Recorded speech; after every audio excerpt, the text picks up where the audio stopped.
Hello, everyone, and welcome back to another episode of the War Report. It's been about 2 weeks since our last episode. Of course, GSP was on the adventure of a lifetime, as some may say. And fortunately for us, for this program, and for you, our dear audience, not much has happened in these 2 weeks, so it's going to actually be kind of a slow episode. And with that being said, buckle up for the next 3 hours because we have a lot to cover. And Yes, of we do. course, we need to start with the Forgotten War, that is, the raging conflict in Ukraine. But uh, without further ado, I'll hand it over to you to give us some of the more recent updates on what's been happening. Okay. So I've been away. I was in Istanbul for a while, not 2 weeks, but roughly about a week. Uh, I have a friend there I haven't seen in 14 years, so it was really good to reconnect with him and to just spend the time photographing there. But yeah, and it was an adventure, and hopefully, if we have another program where I can show you some pictures of because I'm a street photographer, so um, the tourist sites don't really interest me as much as let's say the people, the tourists, or just the inhabitants of the city, the citizens of the city and their daily lives. I don't really, you know what I mean? It doesn't mean I don't go to those places. I do, but it's really to catch life unawares. Oh, of So course. And for our long haulers, you'll remember his pictures from France about 4 years ago, back yeah. during the Yellow Vest protests, which, yeah, some of our more interesting work on the show, but yeah, certainly whenever we get the chance, I will showcase that to its fullest because I can vouch for this guy's work here. Thank you. So I've sent you some pictures of Avdiivka, the general area. Two of them that give you a general idea where the Russians are pushing, where the Ukrainians are pushing back from. And I'm going to send you some more details of the recent gains in the past few days by the Russians. So I'll send you this. This was from I believe a few days ago.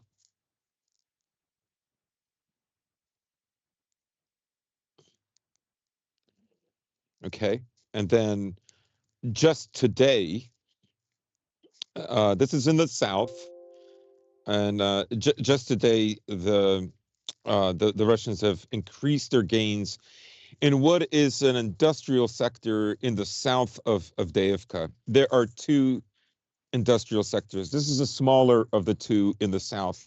Of course, the other one is right adjacent to the waste heap that the Russians captured back in October, and that's the coke plant. But this is also one I really didn't know about. Um,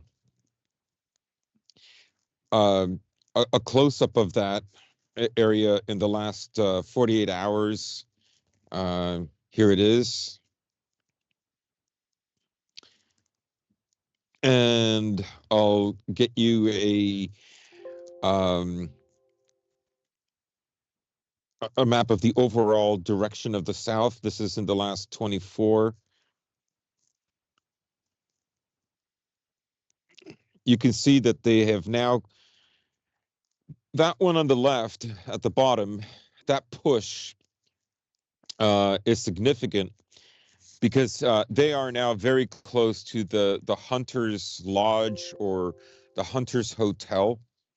It's important to understand that the southern part of Devka is very heavily wooded. There's a forest there, and it's also on a depression. If you just ignore some of these gains, immediately adjacent to them, just prior to them, this is the highest area that the Russians had occupied in Avdiivka. Avdiivka is kind of a medium level. Uh, the west and east side are lower, but the south is higher than the rest of Avdiivka. And we know how important that is to such a flat country. So here's a close up of the area that I'm talking about that the Russians recently captured today on the 20th of November. And yeah, the Tsarskaya Ochota, the king's hotel, if you will. Tsar, of course, is the way Slavic people say Caesar. So now in the north of Avdiivka, the Russians have been pushing there as well. I'm trying to. I've got a lot of maps here, and here it is in the north. You can see that they've increased their zone of contact from the waste heap. Um,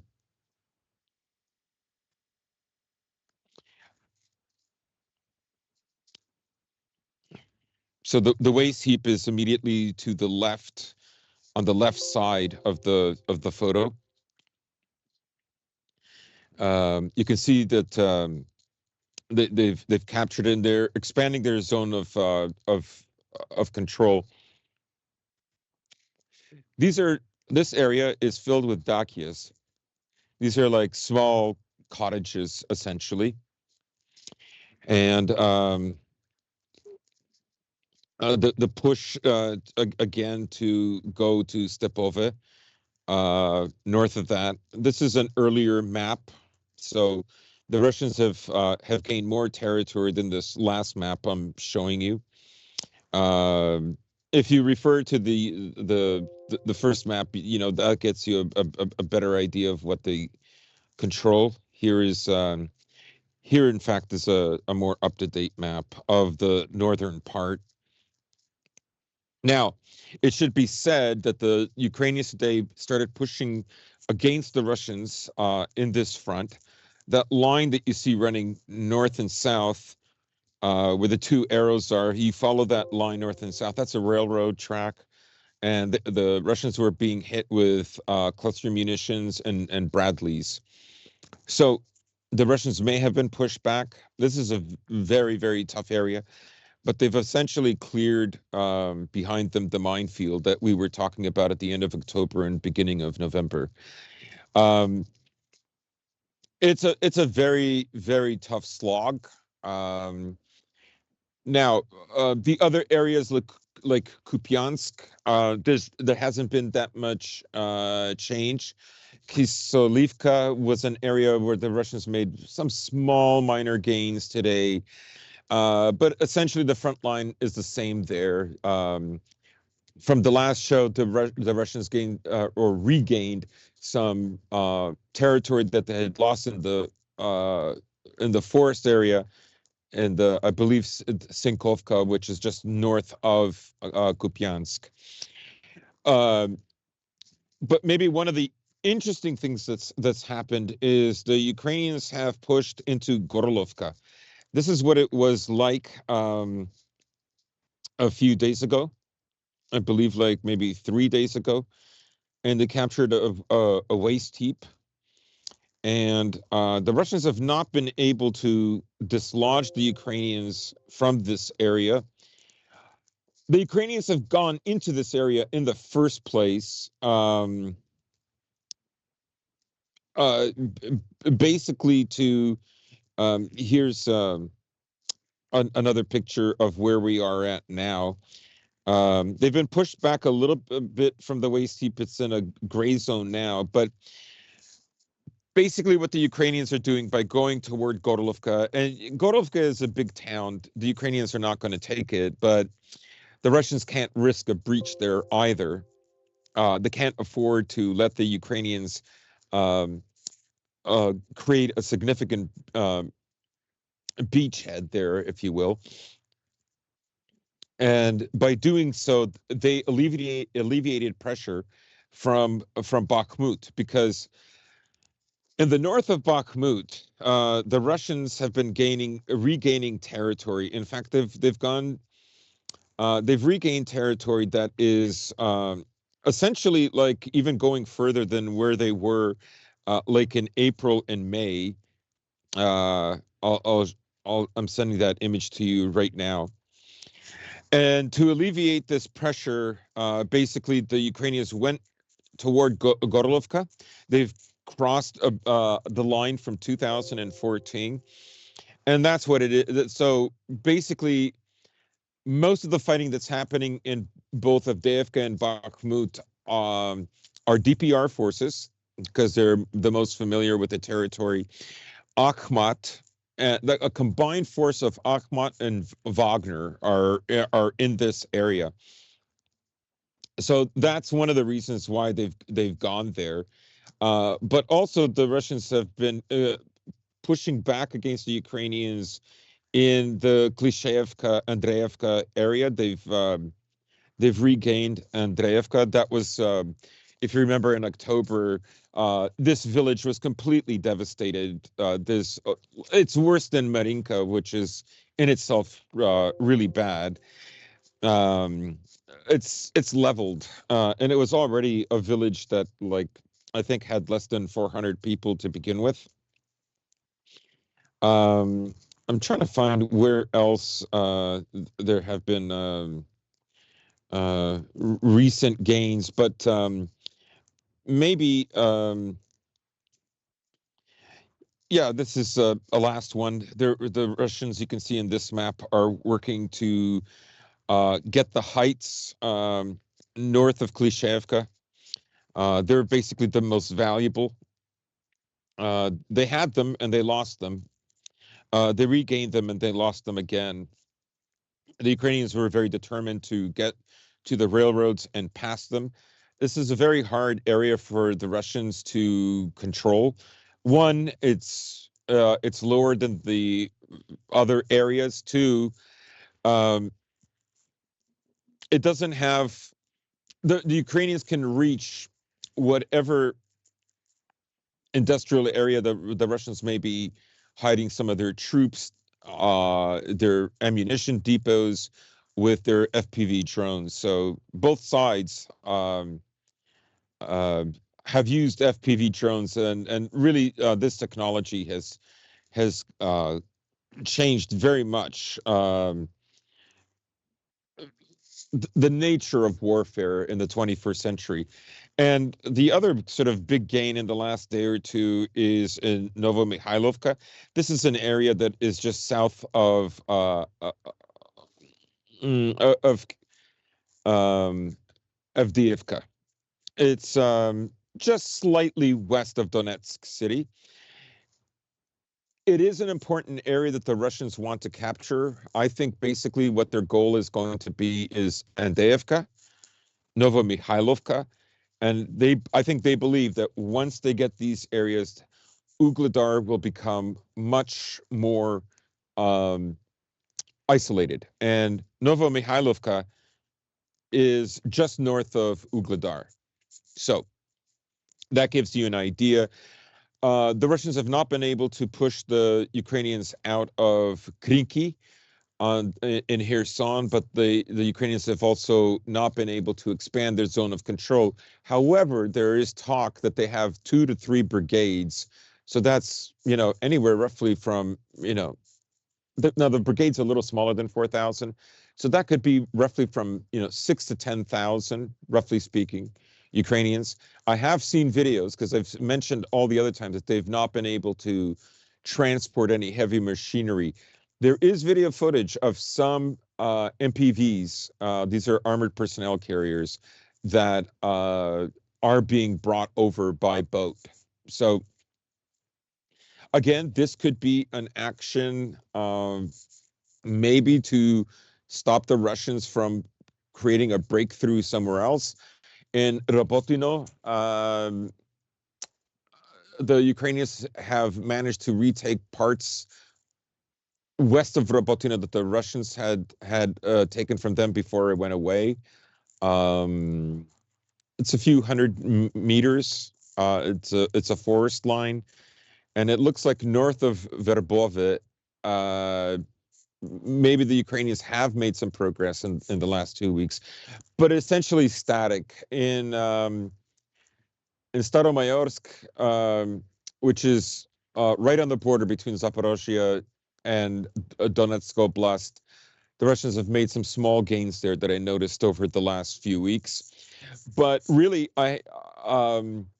as much as I could keep up, I did not notice like I think there were two boats that were attacked by the Ukrainians using again surface water drones, but mm, missiles attacking the Kerch Bridge or Sevastopol, none of them have been successful. The Russians have begun the process of taking out energy infrastructure in Ukraine. There were some articles about how uh, they've lost about 40% to begin with, and let me. But really, the kind of interesting news that happened today was a surprise visit by Lloyd Austin. Um, for people who don't know, he's what? He's the head general, basically. Secretary of Defense. Secretary of Defense. Is he the guy who took over Milley? Is No, he? Milley No. was chief of staff. Lloyd Mm. Austin is Secretary of Defense, the cabinet appointment. So uh, Milley's one of those fixtures who, well, of course, up until recently was there regardless of administration. But I do have to ask because you bring this up. Did you see the Emil Kosman video on this meeting? Oh yes. It was gold. Yes. Hmm. And Pritzker was there. Oh, wonderful. Yeah, so Pritzker asked Zelensky if he could imagine how the economy could develop in Ukraine without American economic assistance or financial assistance. And and he literally said that was terrifying. That was a terrifying question. But according to Russian intelligence, Lloyd Austin had. So take this with a grain of salt. Maybe this was said, maybe it wasn't said. But prior to Lloyd Austin visiting Kiev, there's a proposal in the Rada for a new law that would make conscription of 17-year-olds to 70-year-olds possible, and female conscription. Now, I saw for the first time a trench that the Russians had cleared in Donetsk where a woman was killed, and another one where a pregnant woman asked not to be killed, and she was taken prisoner. Um, an article in the so basically, we're supposed to believe that Lloyd Austin told him there cannot be a Russian victory, and you're going to have to increase mobilization on a much grander scale than before. This would be their 13th mobilization, and it be the widest ever. It's insane to think that they will like legally begin to draft 17-year-old boys. I Um, know I make this comparison all I the time, but this is the exact kind of stuff the Spanish Republicans were doing in 1918 because not 1918, excuse me, 1938. Because if I have my history of the Spanish Civil War right, I believe it was 1938 when we did see them.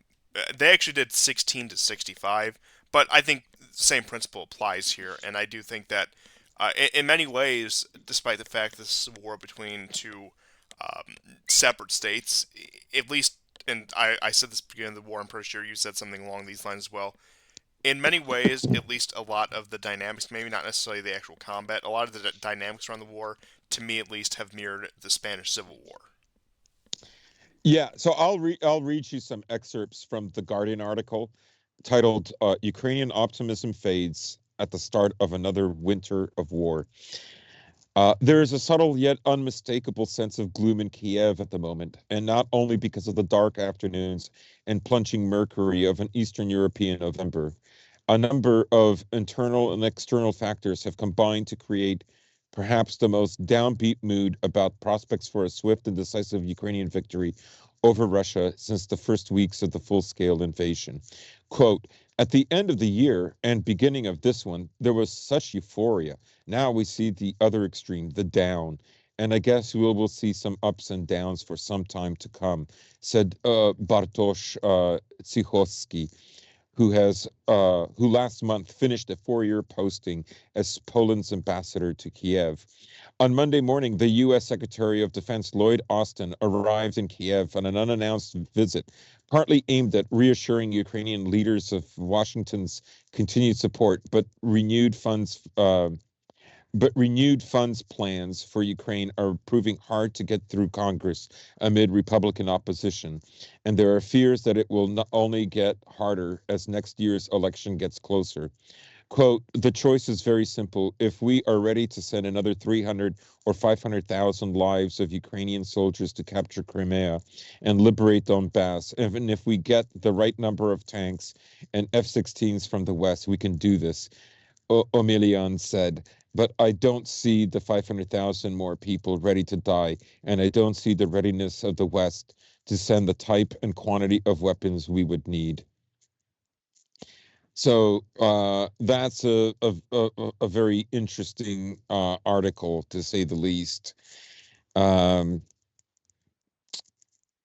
as you said, this was an unannounced trip. That can only mean basically that there's a problem.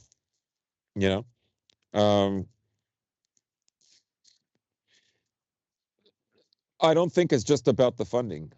Oh, absolutely not. No, Lloyd Austin isn't. I mean, that's what Pritzker is for. Lloyd Austin is there to talk to Zelensky, which he did.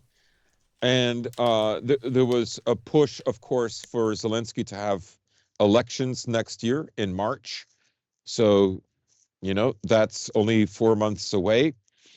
Um, yeah. And that is something he does not want to do. Now, I do have to say this problem does go hand in hand with troop numbers, but I do think it is worth addressing in its own right. And that is, I wish I could remember who it was so I could give proper credit to who brought this to my attention, but the troop rotation on Ukraine's front, on the part of the AFU, has been abysmal from everything I have seen, all these sources I have seen. And that you actually have troops who were fighting against the Donbass militias even before the Russian intervention who are still posted to the same assignments and haven't been on any, at least significant, leave since then. And I don't know what the Russian rotation is. I don't know how long they keep troops in combat before rotating them, but they certainly have more manpower and more resources to conduct successful rotations. When you look at America's more recent wars, say Iraq, Afghanistan, the quote unquote war on terror, the rotations were very frequent. I think they were only keeping guys over there for like 7 or 8 months at a time because, once again, on top of just physical exhaustion, that does take a mental toll on these people. They can only take so much of warfare, so much of combat. And not to downplay everything that happened in Iraq and Afghanistan for the past 20 years, but compared to something like Ukraine, it was a very low intensity conflict. And even then, they were still having them cycled out Yeah. to that rate. And once again, we're talking about some guys who have spent more time in the past decade. We're talking about since the Maidan, in almost the past decade, on the front than at home.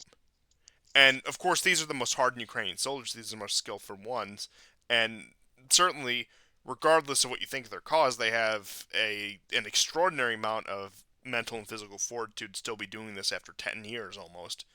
But it does take a toll. It does, I think, needless to say, degrade the quality of these troops. They're not going to perform as well. They're not going to make decisions as well. And that is, look, you can mobilize however many hundreds of thousands of men you want, but when the core of your force, when the spearhead of your force, which these men are pushed to that level of exhaustion, that right there is what causes the blunderous defeats that you read about in the history books. That right there, it's because, yeah, you can talk about numbers and statistics all day, and don't get me wrong, that is very important to know what they're dealing with. But just as much as quantity, you need to focus on the quality. And the quality is being severely degraded on the Ukrainian side. Now, once again, sure, you can stretch things, you can make these arguments about the Russians, but it goes back to just about everything in this war. The Russians have more manpower to rotate. The Russians have more resources to throw at it. And the Russians just have time and resources on their side when it comes to this. The Ukrainians simply don't have that. And the U.S. Congress can approve aid package upon aid package. The European Union can implement yet another round of sanctions. But, and of course, they can both send shipments of arms to virtually no end, it seems. But it's not a novel take. They can't replace the manpower. Unless that is, they're willing to get directly involved and escalate this war beyond, I think, what really anyone wants to see. Even the most hawkish of people want to see. And that's where it reaches the impasse. Sure, you can have these minor Ukrainian successes in the past few months, but ultimately, with what they have, with what they're working with, not only the amount, but the quality, it's just not enough, and they're not going to be able to hold it, and it's just going to make the defeat that much more severe. Yeah. I mean, this Syriac Maps actually had a an interesting statement from yesterday where they said they don't personally see either side making incredible gains in 2024, like the kind that we saw the Russians do in 2022. Now, of course, everybody does talk about, uh, and rightly so, the Ukrainian gains in Kharkov and Kherson that they took back. The stuff around Kiev and Sumy and Chernigov, that was the Russians literally agreed in their peace plan that they would move from there. So that's well established now. Um, but it seems remarkable, actually, the amount of territory that the Russians did gain in 2022 compared to what the war has turned into in 2023. So it is going to be a kind of a grind fest until one, like in World War One, where one side just doesn't have the resources anymore. It could be material, it could be men, it could be financial support. You know, Yellen literally said that again, she reiterated, she had made these statements in October. She had made these statements even in the summer, but she reiterated in, I believe today or yesterday, that Ukraine cannot survive without American financial assistance. It just won't do it. Um, Interestingly, when Lloyd Austin came, he brought along 100 million, which is hilarious. You know, you mentioned Cosman's video. 100 million is basically what Ukraine spends per day, according to them, just to keep the country running, keep the war running, keep the soldiers fed, and so on. So you know, should we, as I've said, you know, like the gains aren't going to come, uh, you know, unless like both sides invest a lot more. You know, it. Now I don't know how Ukraine is going to do it, but that would mean America and the EU would have to ramp things up, and you know, will they do it? The stomach for it isn't there. I think they like it's interesting to think about this war because you know the strategy for the Americans was we're going to destroy the Russian economy and really the battlefield will be secondary to the equation, right? Um, sure, it will involve expenditure and resources on the Russian part, but when their economy starts to fail, um, then the end of the war is inevitable. Oh, they were trapped 100% in this Reagan era fantasy that the Soviet Union's still in Afghanistan somehow. That if we just play these economic games, we can make them drive themselves into economic collapse. When Yeah, anything but has happened. And sure, pound for pound, when we look at the resources available, the manpower available, etc., the Soviet Union objectively was a more powerful country than the modern Russian Federation. But what the modern Russian Federation has over the Soviet Union is its pull internationally. Because at that time, you look at the Cold War, we're talking late 70s, early 80s, uh, they've already been severed from China. The American allies during the Cold War certainly have the upper hand during that part. This isn't like 60s, 70s. This isn't the embarrassments or blunders of Vietnam. The Soviet Union has become, I wouldn't call it a pariah state by any means at that point, but was becoming a force that less and less people were taking seriously. Much like the American Empire today. Not that it was completely relegated or sidelined, but people were realizing that this beast doesn't have the strength that it used to.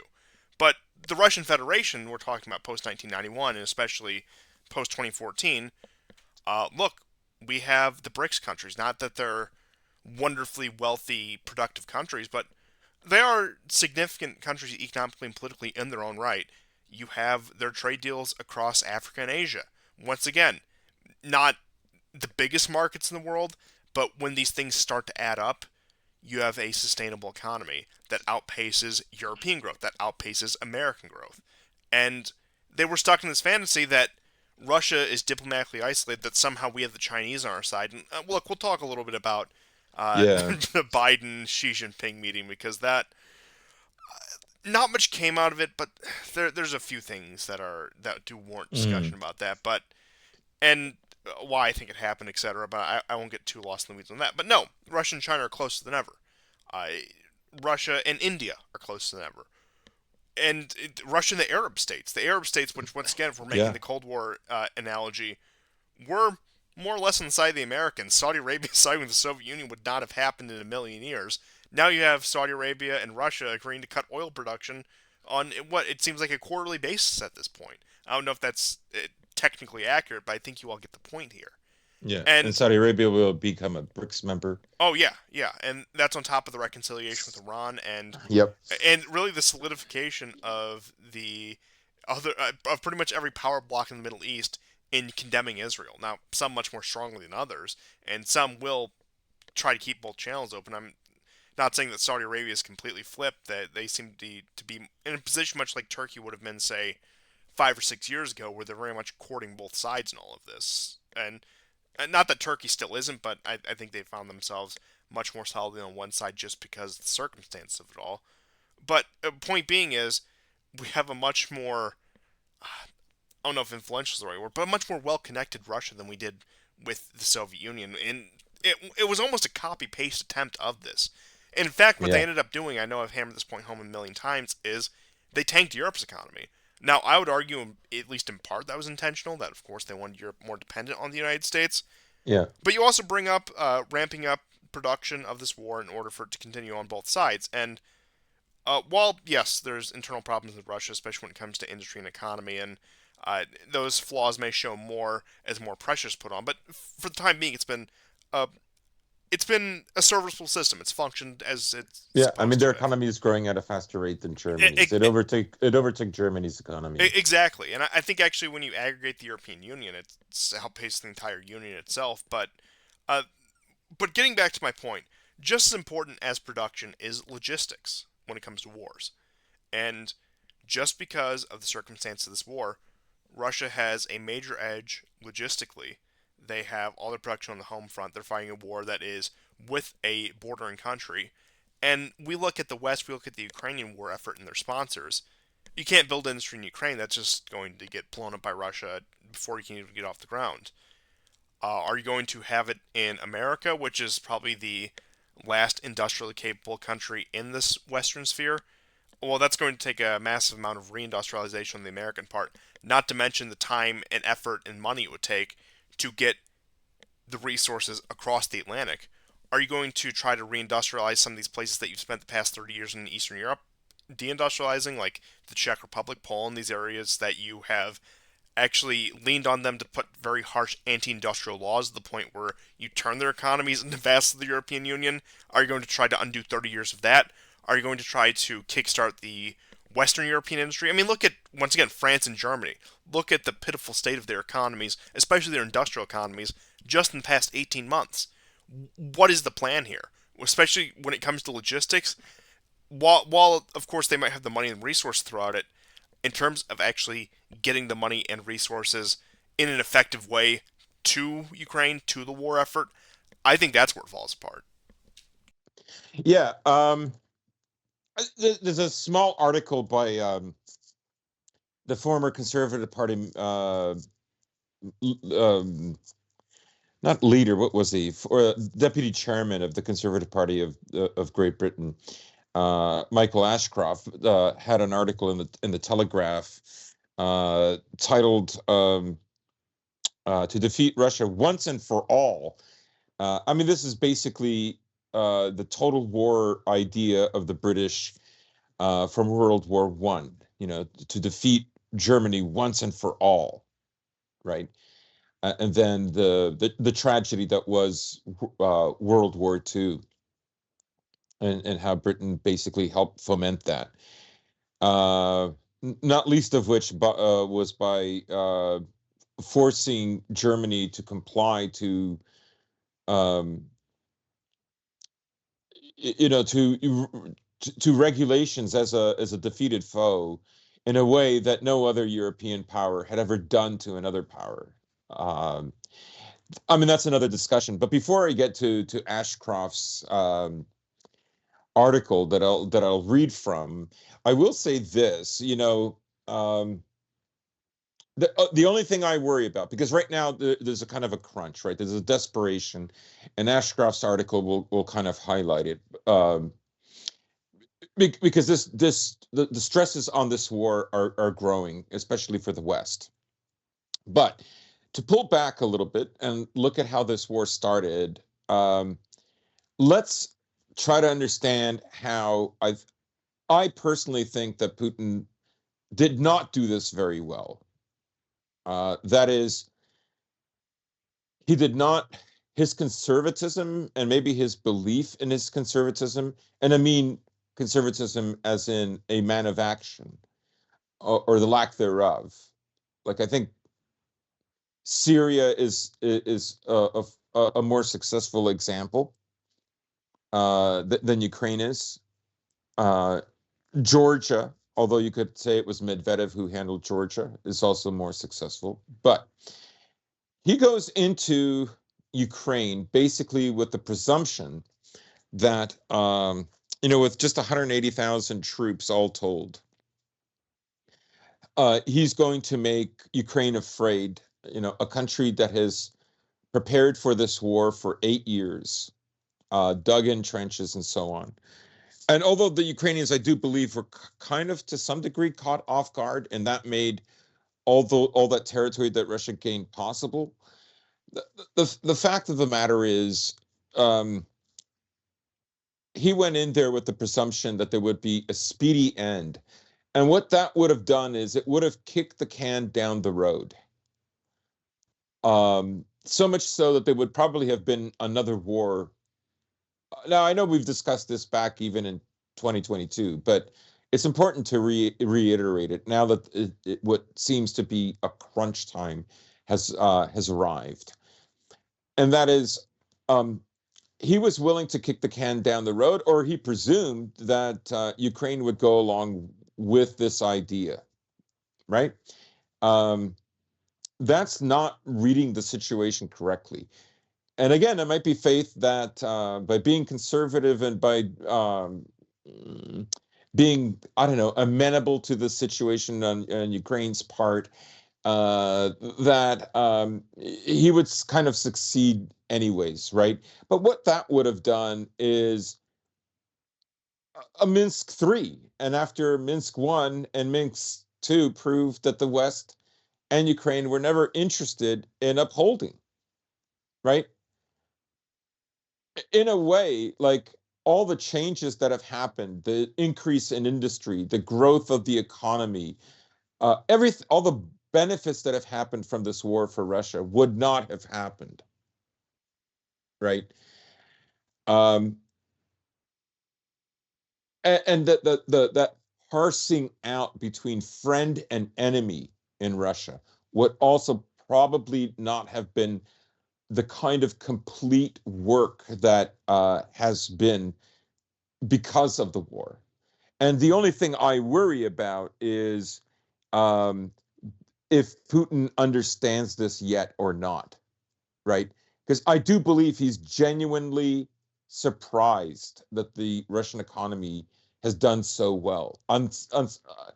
Not the partnerships. I don't think he's surprised that China is backing him or even India, or that maybe he made headways with Saudi Arabia and the ties increased with Iran, but the economy itself, right? So, um, you know, it's a much more costly war. I know he didn't want that, but it was a misreading of the situation. And now that we're in our crunch time, I'll read just an excerpt from this article in the Telegraph by Ashcroft. To defeat Russia once and for all, we must admit Ukraine to NATO. Michael Ashcroft, former deputy chairman of the Conservative Party of Great Britain, has written an article on how to save the losing Ukraine. The most important thing is not to let Russia win, and for this we must urgently admit Ukraine into NATO. It is possible even in parts. The current conflict in Ukraine has three ways of development. The first scenario, a war of attrition. The second, negotiations with Russia with the subsequent conclusion of a peace treaty. And the third, the ascension of Ukraine to NATO in parts, turning the country into a member alliance against the backdrop of current events is necessary for progress on the political and diplomatic fronts. The process of Ukraine gaining NATO membership may be much slower than desired, but it can be considered the least worst case scenario. The only outcome of this war that NATO should not allow is a victory for Moscow. Allowing Ukraine to become a full member of the alliance is better than allowing an evil power like Russia to absorb part or even all of Ukraine. That would be both a betrayal of Kiev and would certainly send the wrong message to the world. Ukraine could become a NATO member as soon as tomorrow if the proposal were on the table. But the alliance's member states fear that this would lead to major escalation of the conflict in Eastern Europe. Therefore, NATO continues to provide arms and other assistance to Ukraine, but does not station its armed forces on its territory. The Ukrainian dream of Western countries providing them with unlimited numbers of F 16 fighter jets and other high tech weaponry so they can win. But this is nothing more than a dream in the current situation, especially as war fatigue and the cost of the conflict grows. So um, let's suppose that Lloyd Austin is pressuring Zelensky to have elections. He's probably not the only one.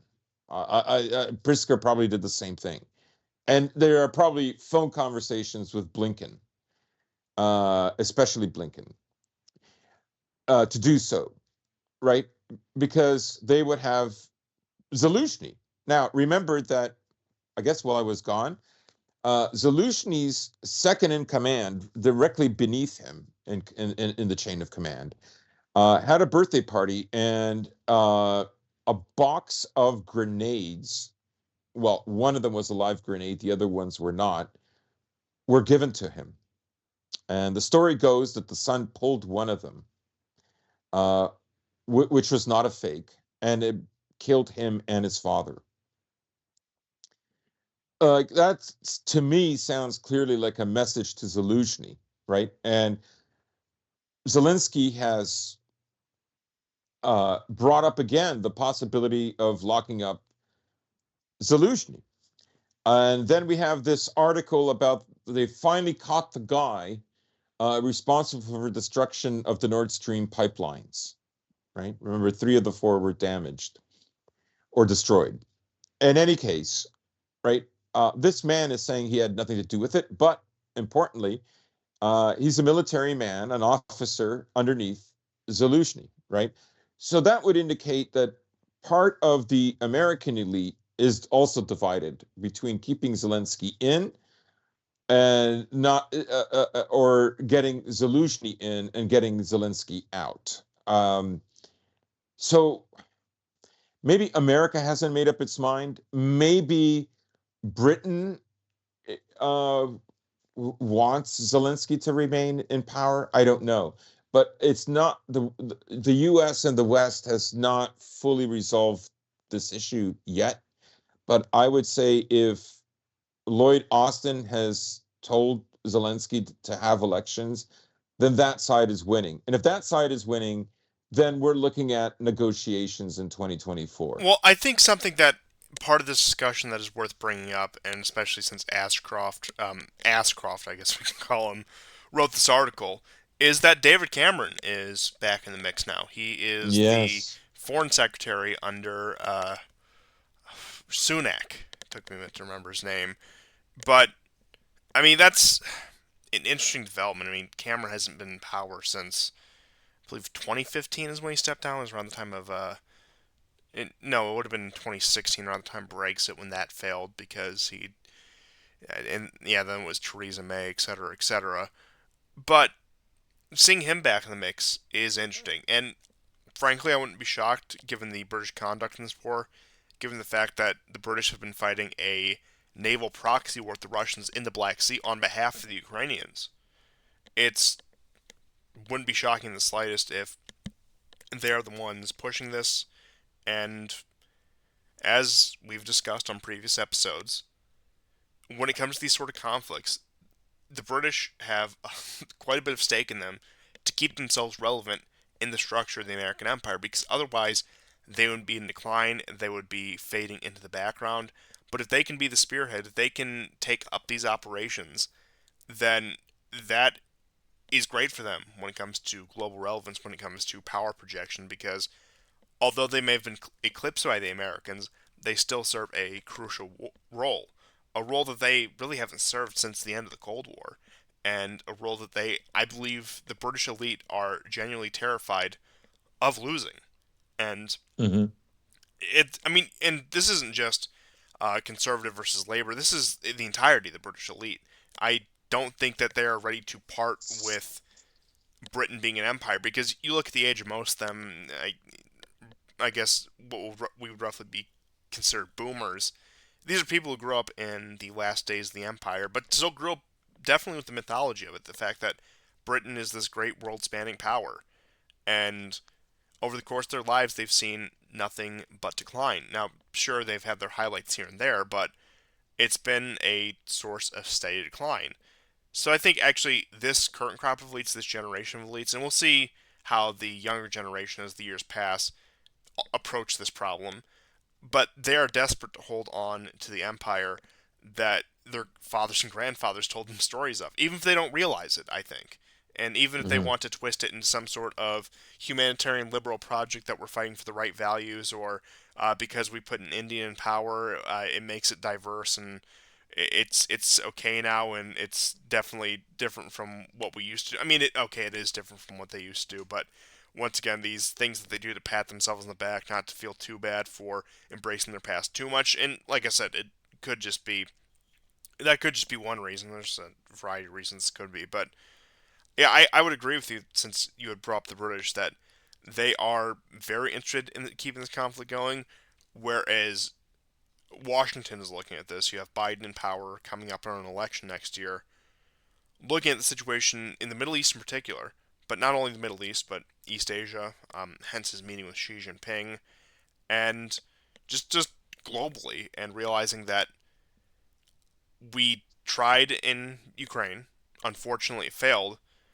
but we can't waste everything here. And I'm not even saying that's the position of Joe Biden personally. I don't think that he has much of any positions nowadays, but just coming from the Washington establishment, they're looking at this, and as much as they would have loved to collapse Russia, they realize that everything they've done has been completely counter to that, and that you need to cut your losses and move on to the next crisis, which once again is Israel, is Iran, is the Middle East in general, and navigating that, and also making sure that it's navigated successfully enough that you can pull off a re-election campaign. Because as compromised as Trump is, and once again I would deny that he's beholden to certain interests, of course, he's still the less preferable option to Hmm. most of Washington. Now, as the situation worsens in the Middle East, having such a hardline, ardent Zionist as somebody like Trump, or at least the people he surrounds himself with, especially given his family connections, That might be preferable. That might be the in that they're looking for. That might be the reason why we get Trump 2.0, why they are willing to reestablish his image and let him take power. Because I think if Trump was truly the threat that a lot of people wished he was, the criminal proceedings they have going against him would have been dealt a lot more quickly and a lot harsher than what they currently are.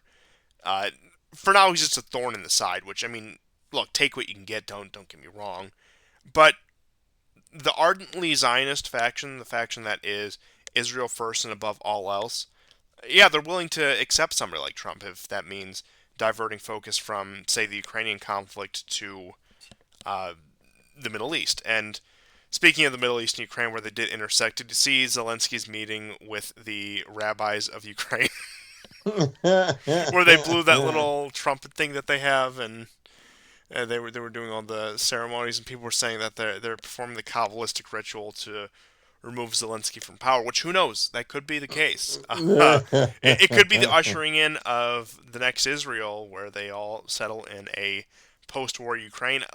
There's a number of possibilities that we could be dealing with here. But ultimately, I think as far as Washington's concerned, and they're the ones who have final say on this stuff. There's countries that can push back. There's countries that can protest to a somewhat successful degree. Think the UK, France, not so much Germany though. What they're looking at is we need some sort of tangible solution going into 2024. Even if that is a less than ideal peace agreement, even if that is a less than ideal ceasefire, then it's something that needs to be done. And there's not really anything else about that. If we want to continue this strategy, Biden's got to stay in power. We can't have too much of a rocking the boat. And it's really a damned if you do, damned if you don't situation. I know that's not a very unique take, but that's really all it can come down to when it comes to Ukraine. Because even if they are willing to commit full force, talking full scale NATO intervention, that is you're signing your own death warrant. You're signing the world's death warrant at that point. Even the like I said, even the most hardline of people don't want to go to that extent. Except maybe a few Lithuanian nationalists and some hardline Ukrainians. Nobody wants to go to that point. Not even the Poles. Not even the Romanians. Nobody does. Nobody of any significance, I should say, wants to go to that point. Uh, And that's really the only thing, assuming it didn't spiral into a global catastrophe, that could turn this war around. Poland's not getting involved. I really have to eat my hat on that one. But the circumstances have changed enough where it's not going to happen. They're already trying to toy around. I know you mentioned about Ashcroft's article with EU, not EU, NATO ascension, but they're also trying to bend the rules of EU ascension for not only Ukraine but Georgia and Moldova as well. They're that desperate in order to get them in, and the it reeks of desperation. There's nothing else they can do, and while they can still do a number on the Russians, especially when it comes to manpower, especially when it comes to the loss of life, they've lost this engagement. They picked a fight that they really were not in a condition to finish. They underestimated the Russians and their ability to wage war, and they're paying the price for that. And going back to some of the things you were saying about Putin earlier, I think the last thing he wanted was war in Ukraine. And I think we can judge that by the past 10 years of policy, with two Minsk agreements and a possible third one, the April 2022 tentative peace agreement that he signed off on, his reluctance to really sever Russia from Europe, despite the fact that, as you had pointed out, economically it has actually been very beneficial for Russia to explore these other markets. But as somebody with a more Western orientation, Putin really didn't want to take that step until he was really forced to.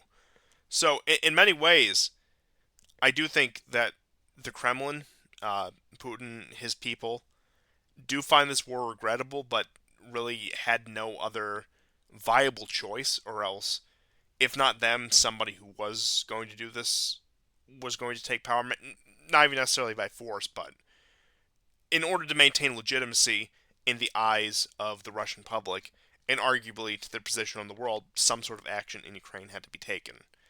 And I do think that is a very valid concern that maybe Putin doesn't quite grasp that yet. And going into 2024 with the Russian elections, I I know that with the way it works, it's a very hands-off process. He'll usually announce he's running a month before and then win with a very solid margin.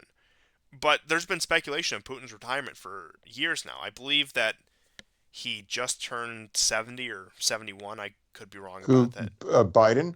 Putin.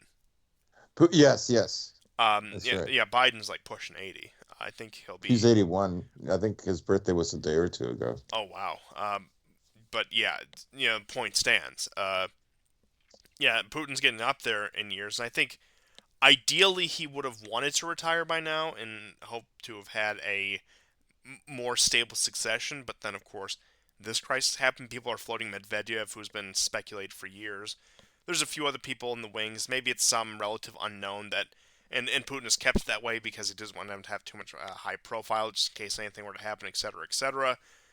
But I can almost guarantee you, even if it isn't maybe the best candidate by any means, there is some sort of line of succession. There is some sort of succession agreement probably agreed upon in Russia, which has been delayed by this war. But I'm getting off the path here with that. We'll talk about that more in the coming months as the Russian election, which is going to be a complete shoo-in, as we all know, actually approaches. But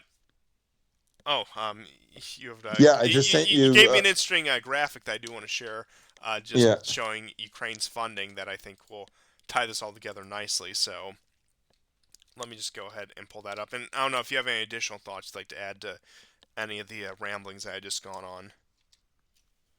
no, I think I mean, of course, I agree with you. I think that that sums up the situation. I just thought this infographic uh, kind of showed the kind of funding that Ukraine is getting in Yeah, from places where it very concisely.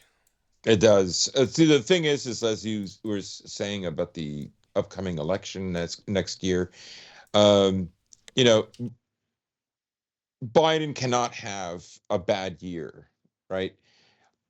What he would need is a bigger story to take away from Ukraine. Let's say there's no resolution. Let's say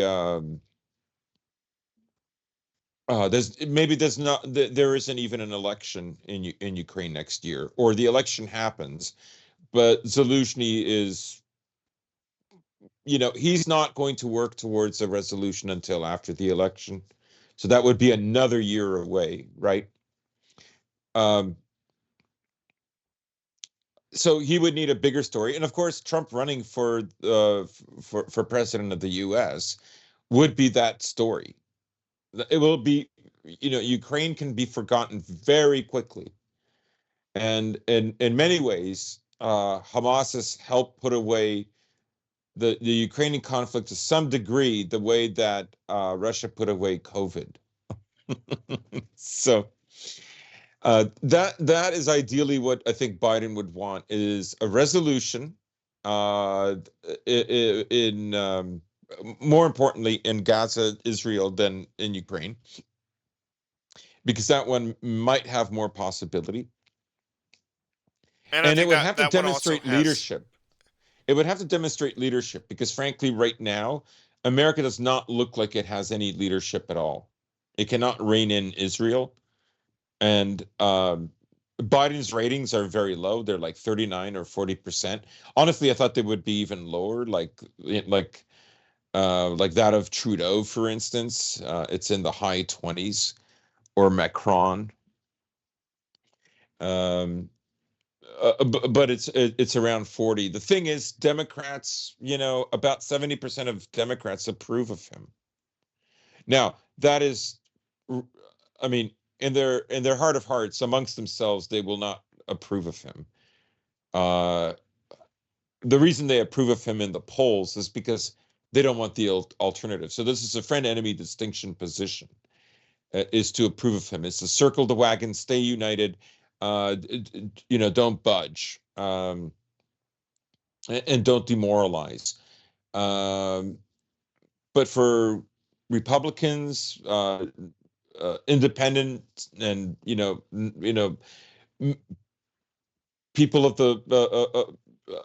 of America that don't belong to any particular party as a member, uh, I don't think the vast majority of them, over 2/3, think he's doing a horrible job. So he's going to have to, like, it won't be just about ending the conflict in Gaza. America has to look like it's still a leader there, right? I think opening up another war, honestly, especially if we're in the Middle East, like, because he's going to lose the youth vote over Gaza. I don't Oh, even know how absolutely. much I don't even know how much Trump can invigorate them to go out and vote for Biden, to plug their nose, as it were, and vote for Biden despite everything. Oh, that segment of the youth, which includes, I would say, probably 2/3 of the 18 to 34 electorate, is probably going to stay home in large numbers because they're just so demoralized by both sides. Because you have Biden, who has been insufficient on the issue, and they're certainly not going to support Trump, especially on the Israel-Palestine issue. Absolutely, that's just out of the question. In which case, they might just take the black pill, say none of this matters, and what's the point? Hmm. Which I You know, think voter apathy is, if anything, is going to cost Biden the election.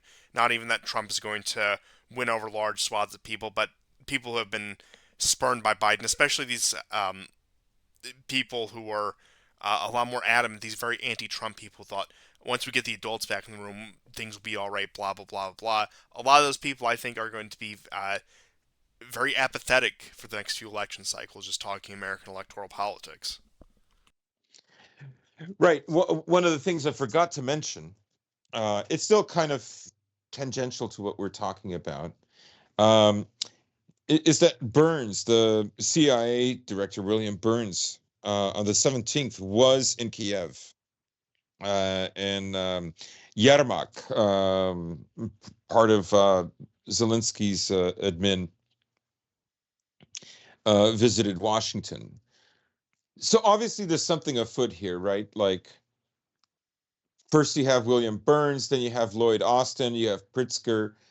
Um, Something is happening in Ukraine right now. There is some kind of preparation happening. They're dealing with, I think, a bad situation because, to be honest, even if Russia doesn't gain any more territory, right? Crunch time is coming for the West more so than for Russia. Both parties have time limits, but it appears that the Russians have a longer time limit. And as I read to you the article from the Guardian, 3 to 500,000 extra men. There's doubt even amongst Zelensky's admin that they could have 500,000 men willing to die. They're thinking about taking back Crimea. This, like, it's so preposterous. Um, which is why they have to raise the age to 17 and lower 70 and lower it down to 17. So something is definitely afoot, and I would say that the U.S. ideally, what the U.S. would want, I think, in 2024, if that's where they think, if that's when they think they should wrap up the war in Ukraine, ideally, the best outcome is basically Ashcroft's suggestion, right? Freeze the conflict, put Ukraine into NATO. I don't know what they're going to offer to Russia for Russia to agree to that. Um, I don't, I don't see Russia at a breaking point yet. The only thing that could crack Russia at this point to accept such a lopsided agreement, because that look, given the current circumstances, the current proposal, Russia has the exact opposite incentive to end this conflict. If Ukraine's going to be admitted into NATO as soon as there's a ceasefire, they're going to continue the conflict. The only thing that could sway Russia is they need either India or possibly both India and China to flip. Yeah. That's the only way. And I think China alone could do it. I don't think India alone could do it, even though it would be hard. But they need either one of the two, or probably actually both, to do it. Right. The deal that would have to be made to China would be um, they because of course we should talk about it. Xi Jinping was in San Francisco. Now they said that there was no talk about Gaza. There was no talk about Ukraine. I mean, if you want to believe that, right? Um, I think I think you could probably. I don't know how they wouldn't talk about it, to be honest. So let's put on our conspiratorial caps. Oh, Uh, beautiful. yes. um, the only way it could come apart for Russia is, I don't know, America is at a breaking point and they say, we'll give you a timeline. Of course, they'll lie. They're not being serious about it. Um, Taiwan will be yours in 10 years if you convince Russia to stop in Ukraine. That would be the deal because just asking China to do this without offering China anything, China's not going to do it.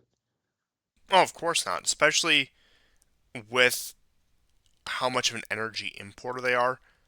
Their relationship with Russia is vital. Sure, they have Iran, they have Saudi Arabia, but their relationship with Russia is vital when it comes to energy. And one thing I do have to wonder, aside from peeling away China and India, which I think is the only realistic solution, if at some point in 2024, especially with elections, with things coming out of the wire, is that throughout this war, at no point has there ever been a game of nuclear chicken. Nobody has decided that I'm going to play a game of brinksmanship, that I'm going to start. Now, of course, I know that a lot of the treaties from the 70s, 80s are following through, and that there were some allegations of tests in Russia. I don't know how true those turned out to be. Somebody please inform me whether that turned out to be real or a hoax. But once again, I figured at this point in 2022, had I been told this war was still going to be continuing into 2024, that we would be approaching something close to a Cuban Missile Crisis situation, where it is Mm, just a complete game of brinksmanship. Because I mean, that's the other alternative yeah. is the madman strategy. Is Biden is I'm going to launch the nukes. I'm going to escalate this beyond an extent that anyone wants to see if this doesn't end. In which case, you would also have the consideration of the Kremlin. Are they going to call Washington's bluff? Are they going to look at this? Are they going to balk? And that's the only other way if they aren't able to peel off Mm. India and China. And I don't think anyone has the stomach for that rhetoric right now. With No, no, no, I absolutely don't. not. I don't think so. I don't think so. And there just isn't some catalyzing event like 9/11. Like they've already done one 9/11. They can't do another 9/11. I'm sorry. Are you telling me 10/7 was not the equivalent of 9/11? Shame Yeah, on you. literally, it was like 39/11s. 30. Wow. Yeah, that's how bad it was. But I don't know. That might be a good segue if you want to start talking about Israel. Where to even begin? Uh, Uh, I've never seen a nation piss away so much goodwill in such a short amount of time, including the Ukrainians. yeah. And I do think, because I think there's actually an interesting parallel right now between Israel and Ukraine, particularly with their leaders. Because right now, we see Zelensky's supporters slowly but surely turning their back on him, marginalizing him. In Hmm. much the same way, while there is still full hearted support for Israel, support for Netanyahu as prime minister is evaporating, both at home and abroad. Yeah. And I think, particularly out of the Biden administration, out of Washington, D.C., they're looking at this. They're like, look, we understand the special relationship between America and Israel, but Netanyahu is an anchor around everyone's necks. He's not doing you any favors. He's not doing me any favors. And perhaps it's time to cut him loose. I mean, it's the point where, look, I know a media outlet like CNN that tries to play the centrist liberal line Mm. will throw the token criticisms, will have the token opposition view every once in a while. But they were broadcasting Yes. programs about Netanyahu's cabinet ministers. Um, Ben Gavir was one of them. I can't remember the other one. His name escapes me. And about how hardline they were on the Palestinian issue and how hardline they were on the just Arab Israel issue in general. Mm. And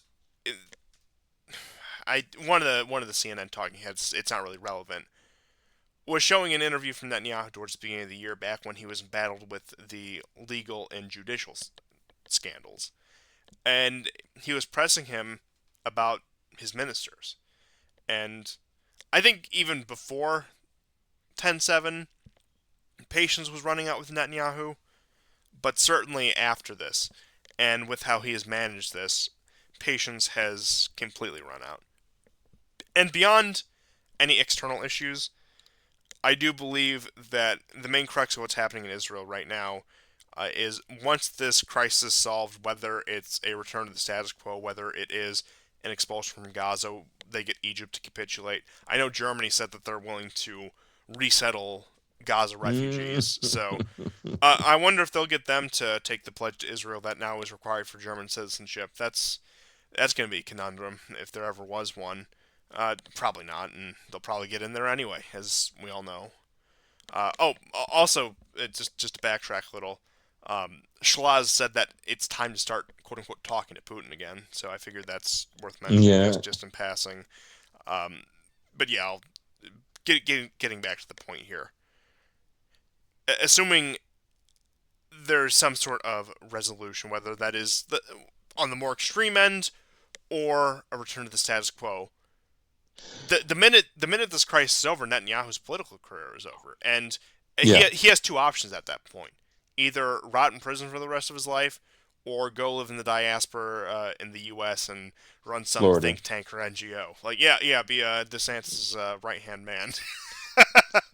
Right, and Yeah. Ben Shapiro, you Yeah, know. the Netanyahu show at the Daily Wire. It's perfect. Yeah, yeah. I He, mean, you bring up an interesting point because they'll have to give him a way out.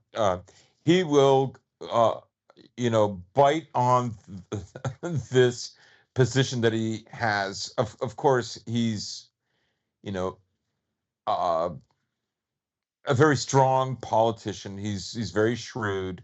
He's been in this game for decade upon decade.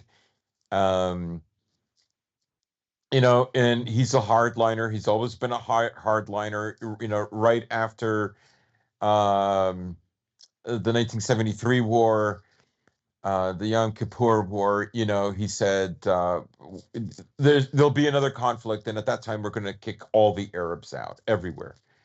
Um, so he's been waiting for this moment, and of course, his brother was part of that special ops team that ended up, saving, you know, well, I think three of the civilians in a hijacked plane. With Idi Amin. Was that in Uganda? I forget. yeah, Uganda. This is a long time ago. I literally remember as a kid seeing this on TV. But the only Israeli that died in that raid and the special ops team was Netanyahu's brother, Jonathan. Um, so the family's been this way for a long time, and I guess he is a kind of a fixture, right? But I agree with you. A lot of people are blaming him for this. Um, is it possible that he could have known about it and said, well, they're not going to be that successful? Because remember, there were already incitements to violence um, in the preceding weeks and months, right? They had gone to the Al-Aqsa Mosque. They always provoke the Palestinians with this, always. And of course, there was settler violence, which caused the deaths of a few Palestinians in the West Bank. Um, so, you know, I mean, no one expected it. I don't know. I haven't made up my mind about it. Um, he brought up all those troops to the West Bank, but the reaction to it all, there's something. There's always going to be something really funny and fishy about what happened on October 7th, I think, right? Um, and it's just hard for me to figure out exactly what. But he's going to need a way out. He needs assurances that uh, he's not going to face any criminal charges. His wife isn't going to face any criminal charges because they both have corruption charges. Um, which gives you an idea of just like what kind of country Israel really is. I mean, it.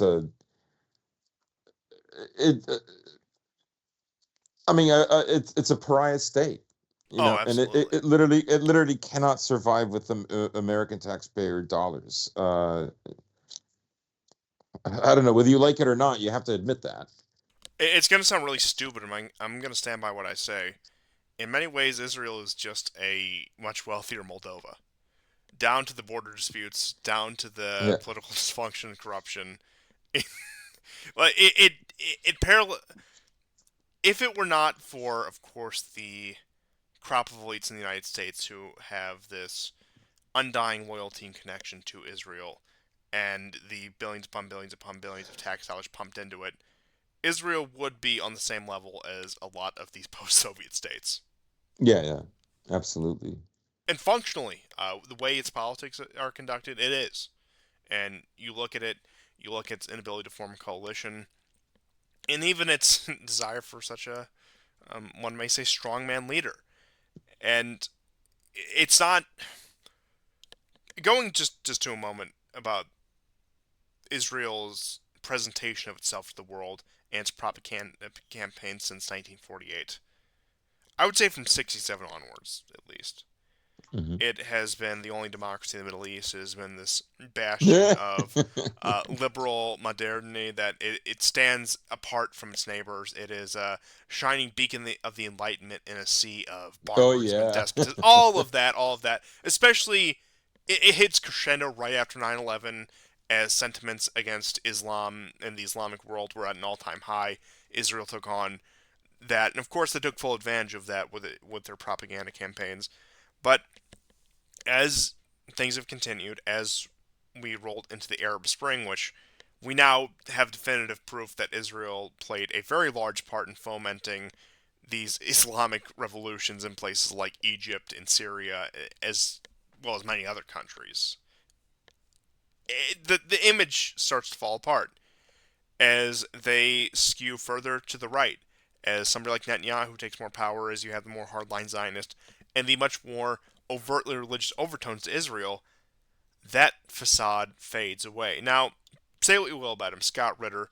I I think he's said a lot of interesting things, even though I also think he's also said a lot of questionable things. But I take what he says with a grain of salt, just like anyone. But says a lot of interesting things, and he was talking about somebody who comes from this class of people out of Washington. These maybe not necessarily overtly liberals, but these liberal elites, so to speak. I mean, the guy was a UN weapons inspector for a number of years, and one of these interviews, he was talking about why he actually used to have quite a positive opinion of Israel, and he was talking about the self-interest they created throughout the 70s, 80s, and the 90s of this modernized, westernized country, this beacon of light in the darkness of the Middle East. And then he said, as he would go back over time, he saw more and more of just a dysfunctional, corrupt country that was anything but that. And like I said, I'm not even here to champion liberal values or anything, but when that's how they want to portray themselves, when that's how they want to prop up themselves, it's kind of hard to do that when you have these glaring problems. And I think Netanyahu is the living embodiment of all of this. And the man is nothing but a liability at this point, who is only kept afloat by his connections. Like I said, That comfortable Miami apartment is probably waiting for him, and he'll have his daily wire program. He'll have his golden parachute. Don't worry. Just like Pashinyan, just like Zelensky, he'll have his golden parachute. He'll have somewhere to Mhm. go. He'll have something to do with the rest of his life, and he certainly won't pay for any of his crimes. But in getting into the actual state of Israel beyond the political personalities therein, I've said it before, and I think I can only continue to iterate this, is 4 decades of diplomatic progress on the part of pacifying Egypt and Jordan, on the part of destabilizing Syria and Lebanon, on the part of courting the Gulf states, has been pissed away in the matter of weeks. In what, Yeah. 6 weeks this has been going on? And look, I know there's been flare ups between the Israelis and the Palestinians again, but this is unlike anything that we've seen in years, and certainly in my lifetime. And I'm not that old. Once again, maybe you can remember something to this scale, but it does remind me of some things I was saying back in 2021 when there was the most recent flare up over the Al Aqsa Mosque and that dispute back in, I believe it was May 2021, that Israel is in the worst strategic position it has been since its inception, honestly. I would say since Mm. 1948. This is worse than 67. This is worse than 73. This is worse than any of them. And there's they've painted themselves into a corner. There's no way out. And as I said, the diplomatic progress that they had made completely pissed away. And look, we can go over the number of tentative peace agreements that the Israelis have rejected. One that actually had come to my attention today from 2012. There was Egyptian brokered negotiations between Israel and Hamas in order to more or less turn Gaza into a buffer state between Egypt and Israel that would have, of course, international oversight. Once again, one of these very boilerplate peace agreements. And during these negotiations, one of the top Hamas negotiators is mysteriously assassinated. And this Mm. isn't anything new. In much more recent news, much more relevant news, Israel has rejected a multinational coalition spearheaded by the UN to take over policing duties in Gaza in order to stabilize the situation there. In which case, uh, look, not that I think the UN is some great reputable organization that would be able to solve this problem, but it just makes the Israelis look like liars and hypocrites and people who go back on their word. Once again, it makes them look all the less credible because this is something that they'd float around. Oh, we need an international solution, international law. We have the right to defend ourselves. Why isn't the international community supporting us? And then when they offer some degree of support, now what that would actually look like in reality, I think that's really secondary here. They turn it down, and they continue to go on this. And I mean, they've drawn their line in the sand, figuratively and literally. This is what they want. I mean, I don't even know if you want to talk about the clown show out of Al Shifa Hospital because it's so many people have. Oh yeah, this is it's comedy It's gold. yeah, it makes the Ukrainians look like sophisticated propagandists. I'll put it that way. Um, Yeah. this makes the movie trailer that they had for the summer offensive look like an actual masterpiece. And then look, I don't want to dwell too much in it because there's people who've actually like gone through the video footage frame by frame. But their proof is they found a few Kalashnikov rifles strewn about the hospital.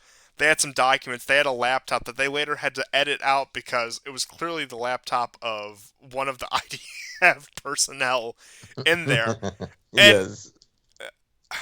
the best part is, of course, it's in English. They're not trying to prove anything to the Israeli public. Yeah. This is international propaganda. They're speaking the global lingua franca because they're trying to convince the rest of the world of something.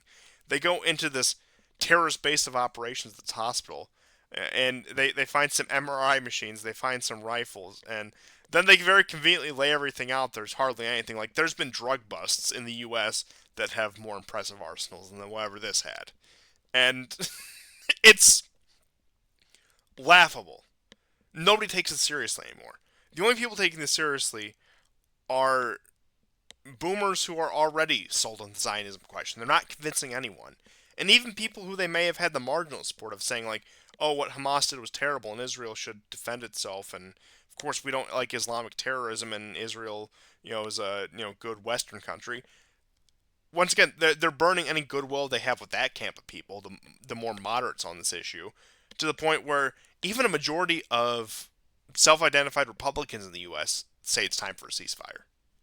And it's a very narrow majority, but a majority nonetheless of Republicans who have been polled at this point believe that yeah, there needs to be some sort of ceasefire agreement. This can't just go on indefinitely. And I mean, I guess when you have Mike Johnson, the new Speaker of the House, with seas of Israeli flags in front of the Capitol, with them chanting "No ceasefire," I guess. Well, there's the support that actually matters. So I guess they have that. But once again, beyond a few sycophantic boomers and the political influence that they have, and I mean that's quite a bit of Congress. So don't get me wrong; it's not insignificant, but it also isn't the uniparty support that Israel may have had, say, 10 years ago if a situation like this would happen. And they've really painted them. There's really no other way to say this than they have painted themselves into a corner, and there is no reasonable out for them. And I guess if they want to revive the question of a two-state solution, but I could be off base here. But where I think this is going, I mean, you already had the Biden administration placing sanctions on individual Israeli officials, not the country of Israel, but individual officials. And I do think that we could honestly be seeing a South Africa approach to Israel where countries around the world look at this. And look, regardless of what you think of the situation in South Africa, I certainly, look, my opinion certainly divulged from the mainstream on that, as I'm sure yours do and many in the audience do. But it does look like even in some of these Western countries which were more pro-Israel, the South Africa approach, the Rainbow Nation approach, is what a lot of the world is pushing for right now because they realize that. Now, of course, there's always talk of the two-state solution, but I think a lot of people are realizing with the amount of land they have to work with and the geography they have to work with, they want to try to create a harmonious multicultural society that will certainly succeed once again.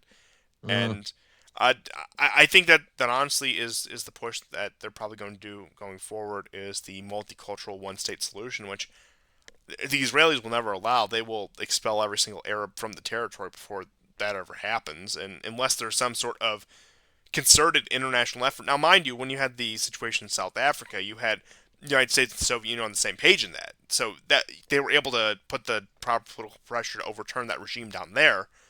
But we're talking about Washington, which even to the most marginal extent will have some backing for Israel, will prevent that. The Russians and the Chinese probably aren't that invested enough to rock the boat. They do have plenty of business interests with the state of Israel as it is, despite their frustrations with them. But we're talking about a majority of countries. I know that quantity doesn't really matter when it comes to global power, but we're talking about a significant base of the world economy who probably are going to push for more punitive measures in Israel. BDS, which of course I know they tried to crack down on in the States, is probably going to become a lot more popular worldwide. That a lot of people are probably going to uh, try to find some way to deprive the Israeli economy of funds, and that you're going to see countries that are more willing to sanction Israeli companies, Israeli individuals, and maybe even the Israeli state.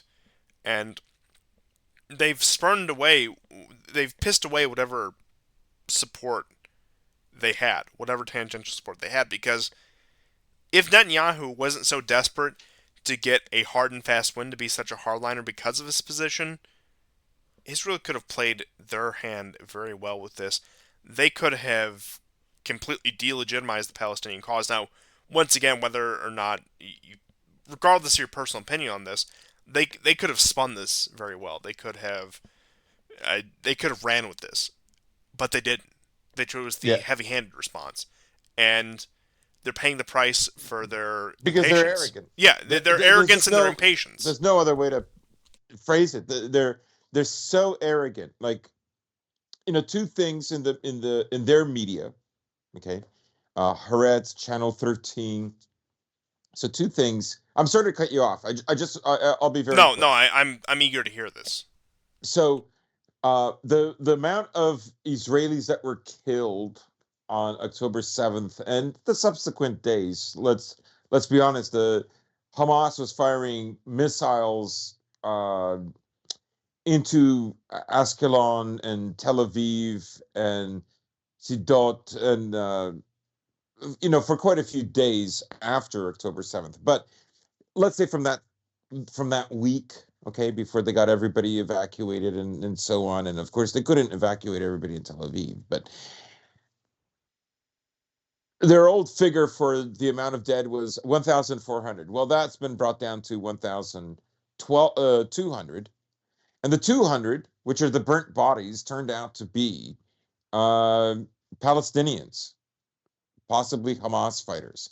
And then even worse, even worse, Haaretz also ran a story, as well as their TV channel 13, that the pilots of the helicopter gunships that responded to the Nova Music Oh, Festival, this, which, yes. according to their words, Hamas did not know it would take place.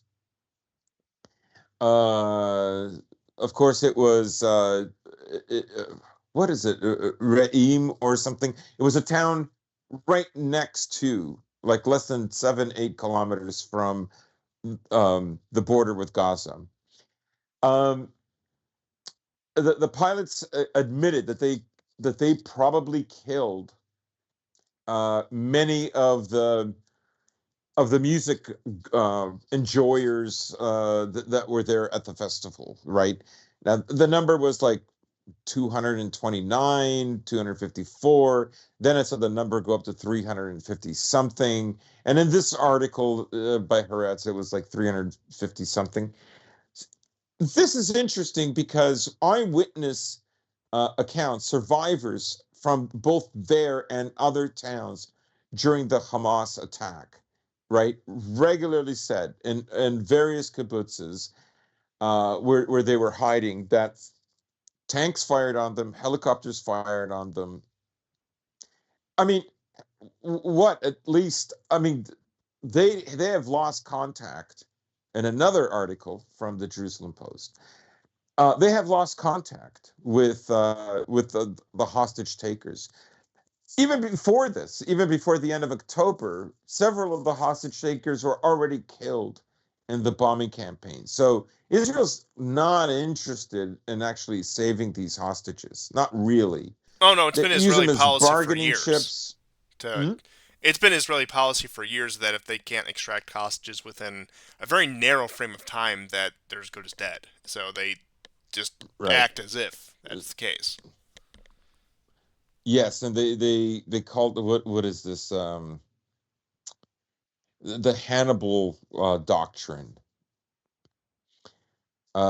I guess it goes back to 2014, which was the last big incursion by Israelis into Gaza, right? They captured one of the soldiers, and I don't know how this happened, but they got 1,000 Palestinians freed. It should be mentioned, by the way, that Israel routinely abducts like young people, children, little children, and puts them into prisons, right? Everything that Israel accuses, let's say, Iran of doing, Israel actually does it in larger numbers than Iran.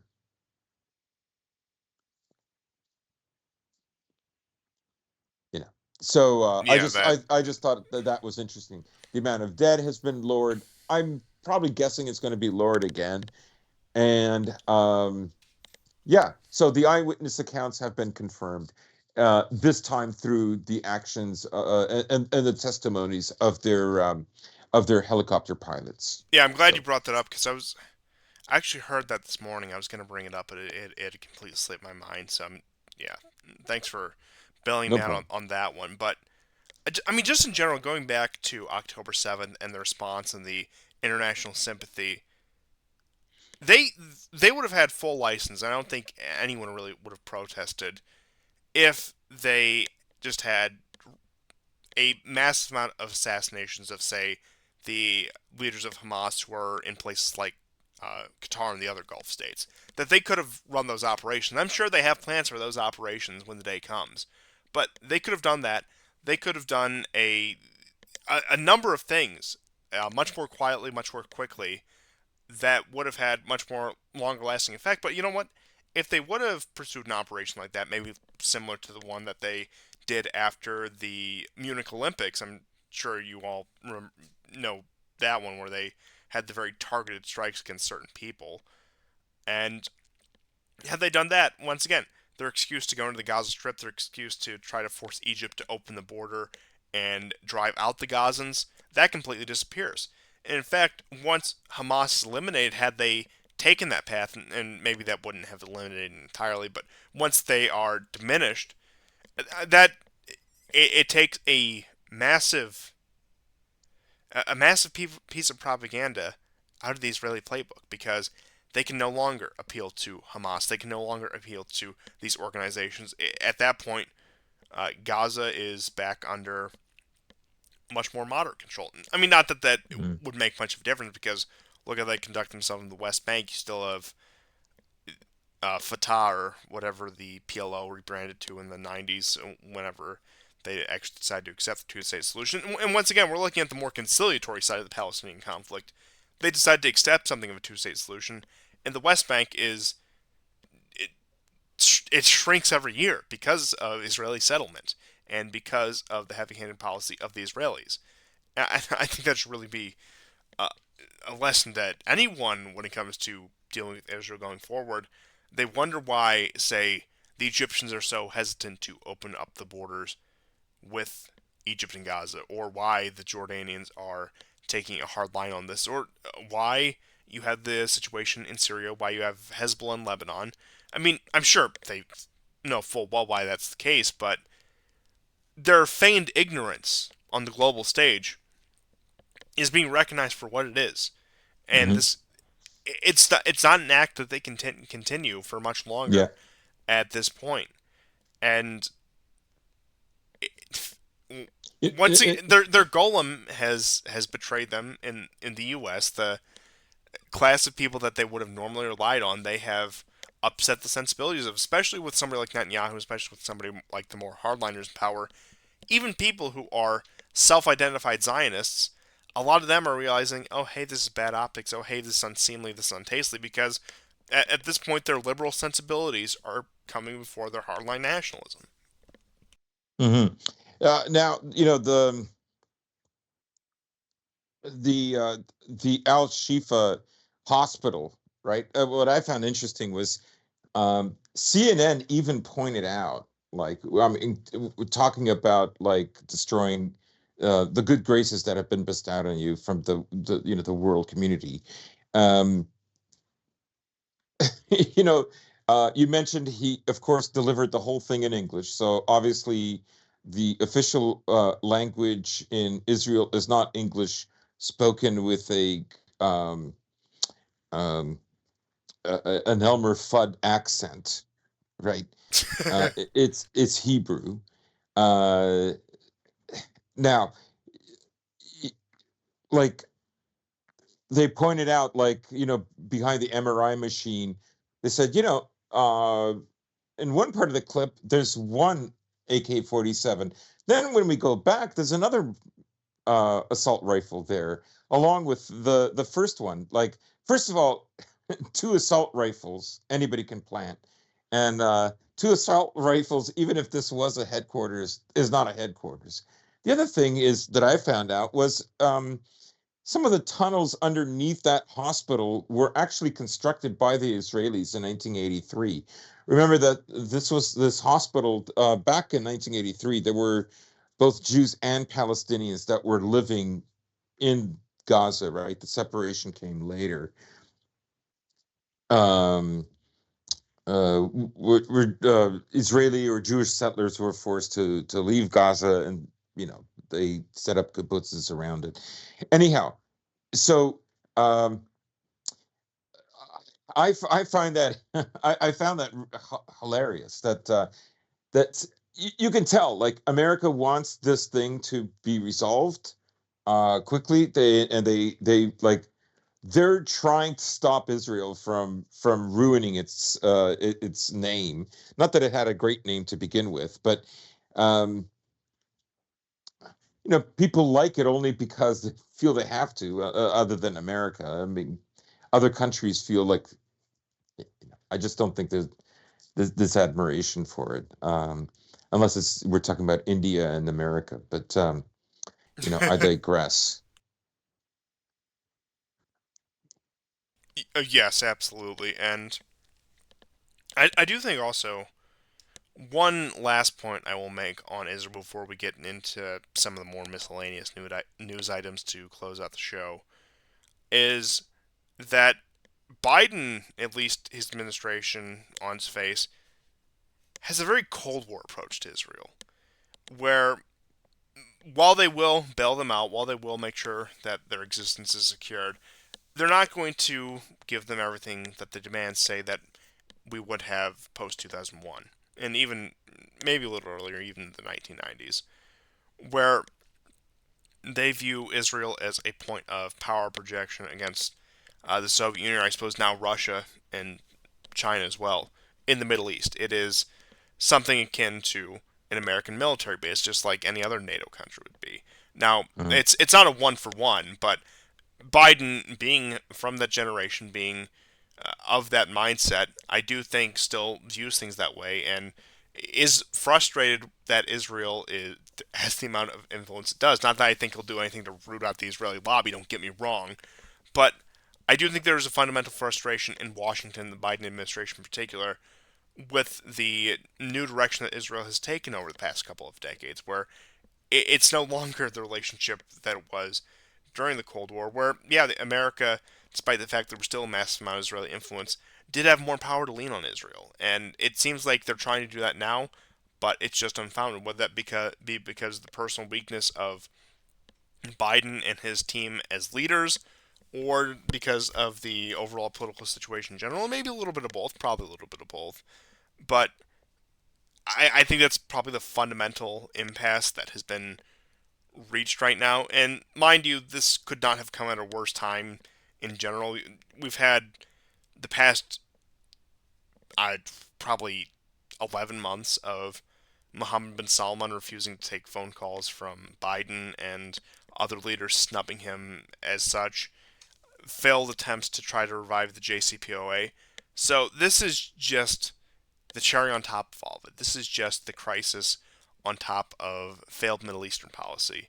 And like I said, it could not have come at a worse time for Washington to try to maneuver this crisis to have something like this happen. And while some may say that in some roundabout way it benefits America because a lot of people just really can't get over the fact that the American empire can indeed be vulnerable in some sense. I just don't see it. That even though support for Israel has been solidified among the elite, support in general and around the world has been completely dissipated. This country has made itself into even more of a pariah than it already is, and has made a complete joke of itself. Nobody takes them seriously anymore. Even the people who, as I had said before, at one point may have been inclined to take them seriously, all of that goodwill has been completely spent.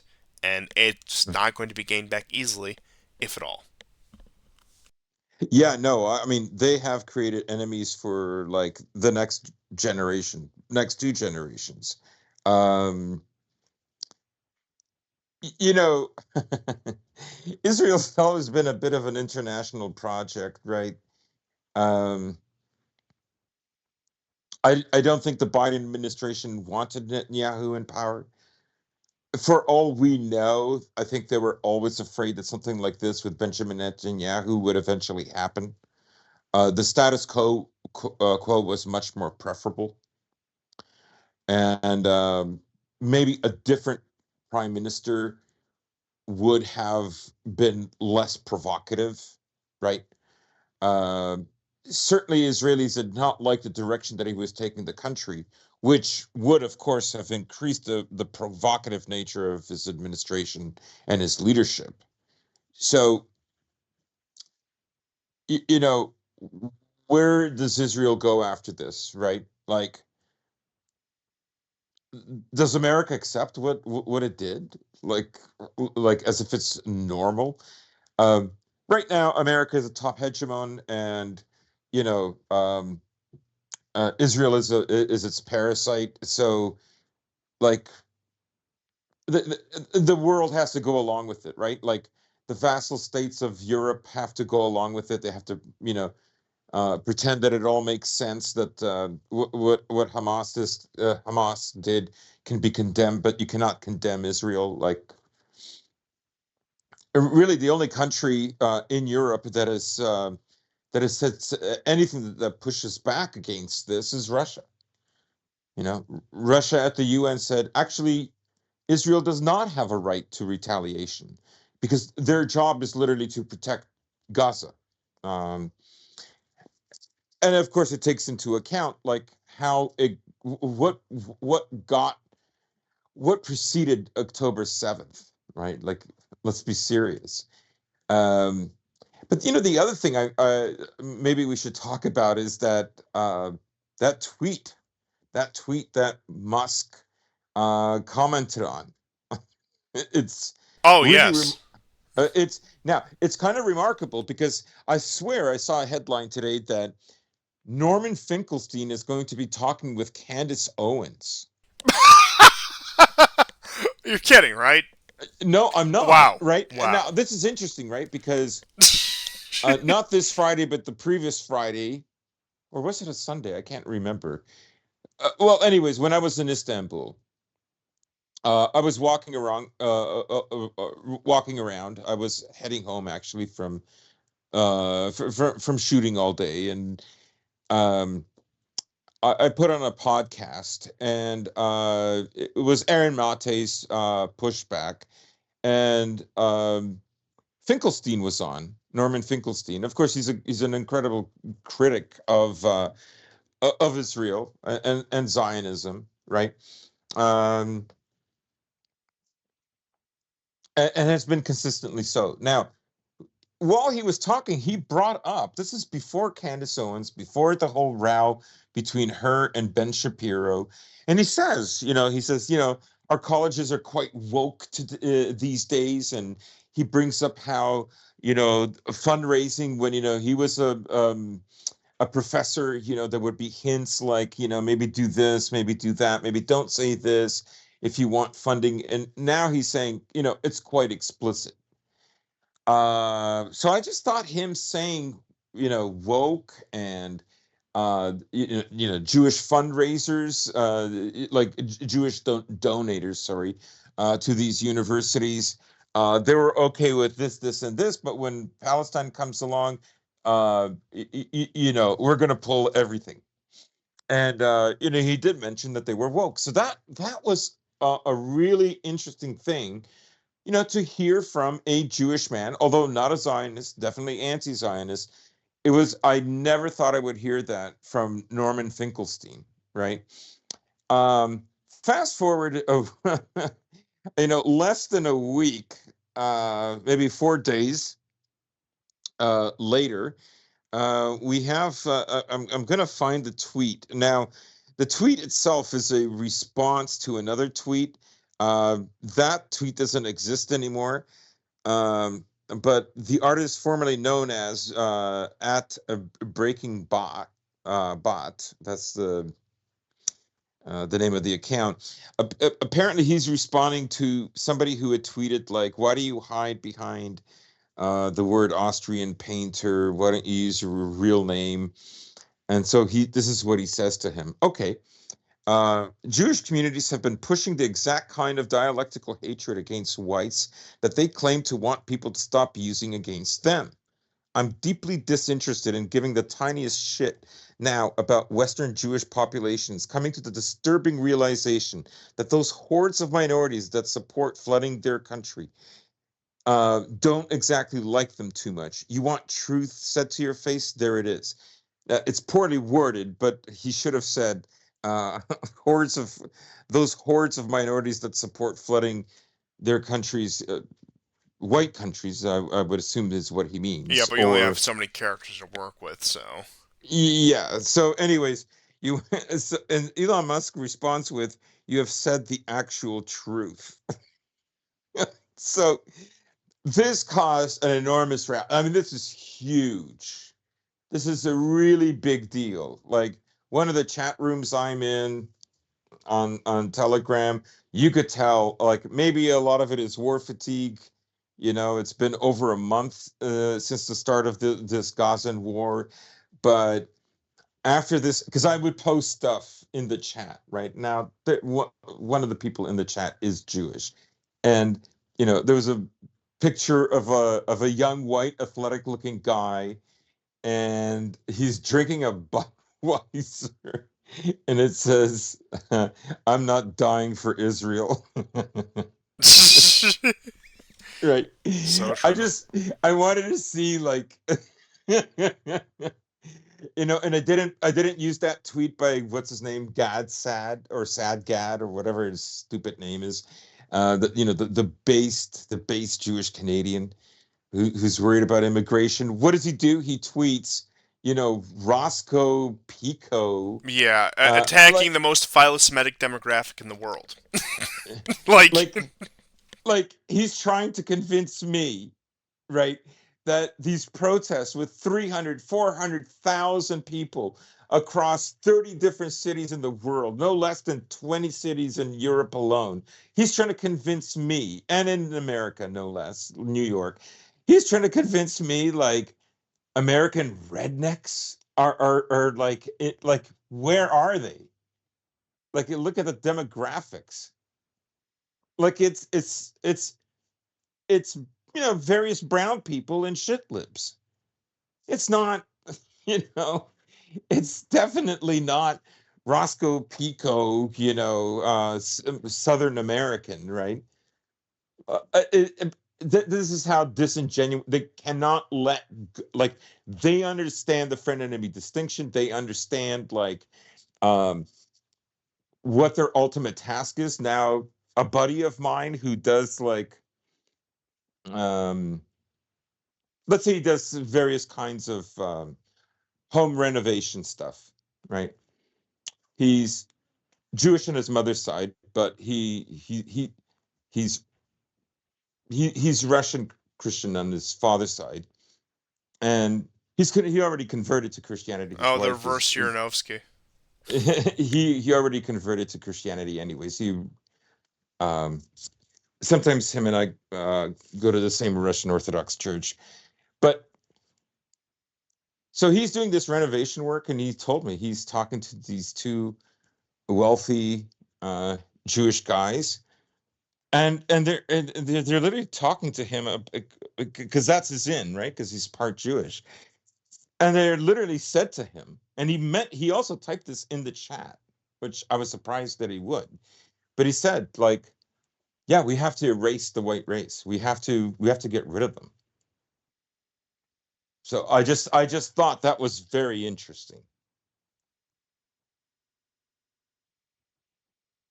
Yeah, it is. It is given everything that's. I don't think there's much I can add to that, but it is interesting indeed. But I mean, I it's know the Norman Finkelstein. It's kind of a rare thing, like yeah. especially in our circle. I get it, right? But if you look at like Glenn Greenwald, like some of the guys from the Gray Zone, they're talking to people on Fox and stuff. You know what I mean? Like whatever people might think of Aaron Mate and Max Blumenthal and Reed and those guys, like they're pretty consistent about their position on Israel. Like I'm not, of course, they're not really in our circle, but I mean, they're solid on it, and I would kind of look at them as Jews themselves. Like they understand what the consequences would be to act with such, you know, almost bestial aggression towards the Gazans and what that is going to do for Jews in the next generation. Like, you know. Oh, even I before all think this, I think there was I don't already I mean I think their motives are also much more altruistic but I think that's also a pragmatic concern. That's just my guess. Oh, absolutely. And as you said, somebody like Finkelstein and some of these other figures um, have been more principally anti-Zionist, and you can even see this spill over into some of the other work where they're more critical of other nationalist movements in general. Which I mean, like, say what you will about that. I certainly have my thoughts, but it's not as duplicitous as when you get a lot of these. For example, GAD-SAD types who are Yeah, yeah, yeah, he's very yeah, duplicitous. where finger wag at these backwards rural white rednecks, but we got to stand with Israel because they're our greatest ally, morally superior, blah blah blah blah Also, I have relatives in Israel. Won't you support me? Like, blah. whatever, dude. Yeah, why don't you go pay him a visit? Yeah, yeah, so great. It's somebody once said, trying to credit where credit is due to this, but so that he sounds like a Sesame Street Muppet whose shtick is the fact that he's always sad. It does. It's a ridiculous name. It's a made up name, and I hate to give this guy any more airtime than he deserves. So that's going to be the final word about it. But moving on to Mhm. the Biden Xi Jinping summit for San Francisco. Now there was a funny preliminary event to this, of course. They made great efforts to clean up the areas that Xi Jinping would be visiting. I mean, thus proving, as incompetent as the American state is, they deliberately let things get worse than they need to be for a variety Mhm. of reasons, and I think uh, we'd just be treading old ground over that. But it just goes to show you that yeah, these people could make life markedly better for millions of people if they wanted to, but they refused to, and like I said, we don't need to get into the reasons for that now. I think we're all on the same page that everyone realizes why that is. But that aside, that I thought was worth mentioning. You had Xi Jinping arrive in San Francisco, and the official topic of the summit was for uh, trade in the Pacific, and very mundane topic, I know, but still vital given the current situation. Really, they're trying to put together a successor to the Trans-Pacific Partnership, which Trump more or less sunk that project. One of the first, I think actually his first act in office, and probably one of the best things he did was sink the Trans-Pacific Partnership, and they're trying to salvage some degree of that, some degree of Trans-Pacific cooperation. That was at least the official summit, and you can speculate that, of course, they probably discussed the Gaza war to a great extent, but I think especially if the topic was trade, then the ulterior motive was how do we get China to turn its back on Russia? The only thing that is the Mhm. only thing that this summit really could have been about.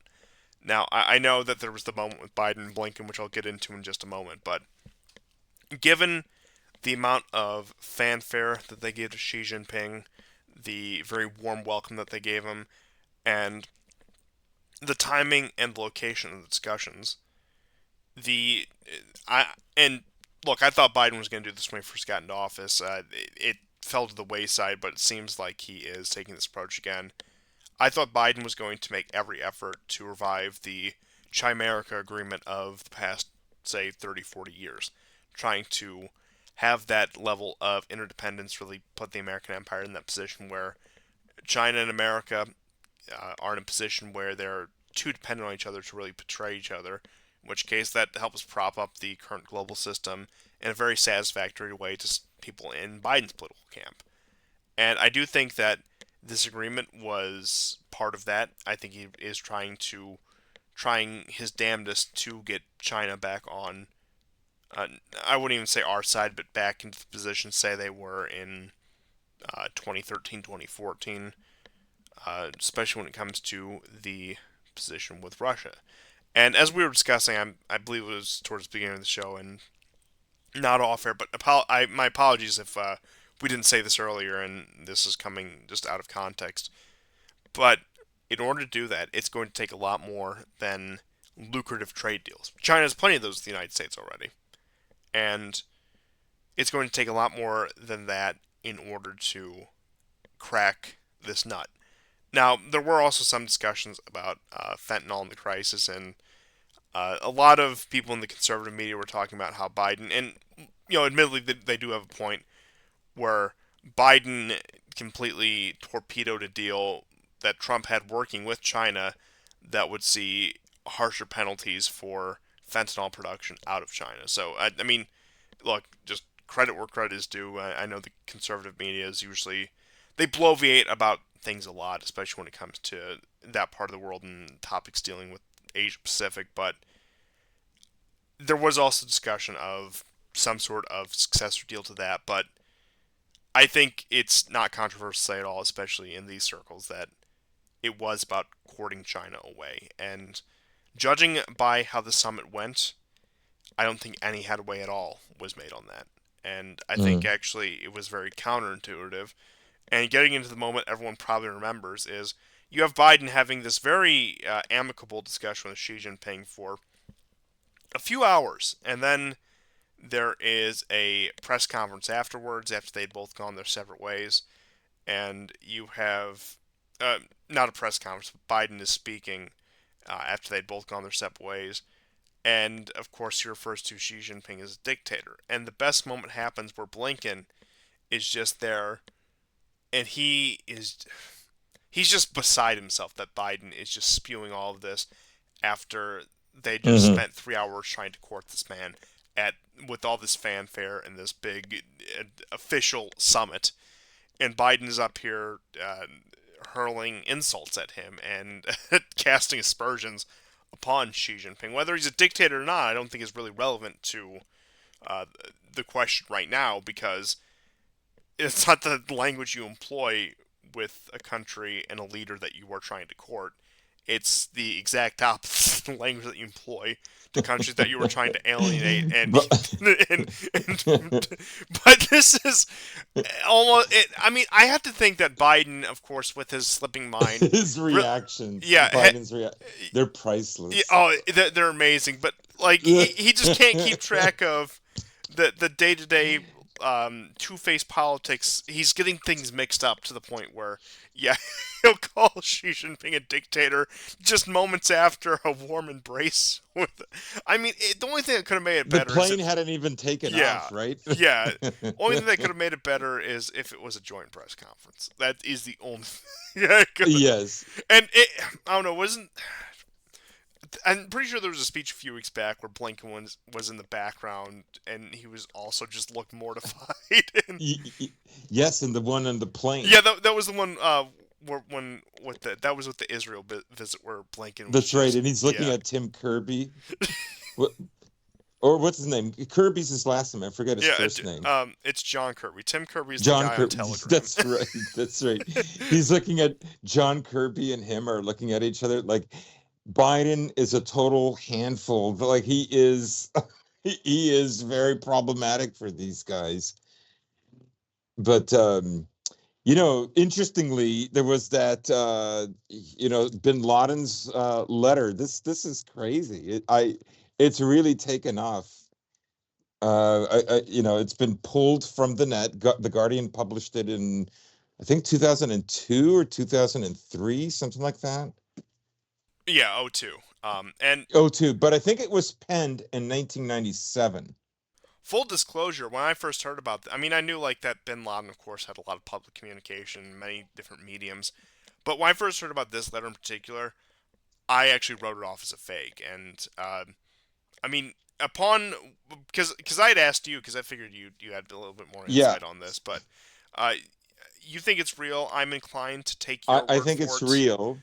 Like I Um, remember reading some parts of it way back when. Okay, it was made public. Okay, you have to understand at that time, my friends and I basically believed that, 9/11 was allowed to happen and the Israelis probably played a role. And so we were staunchly against this idea that, um,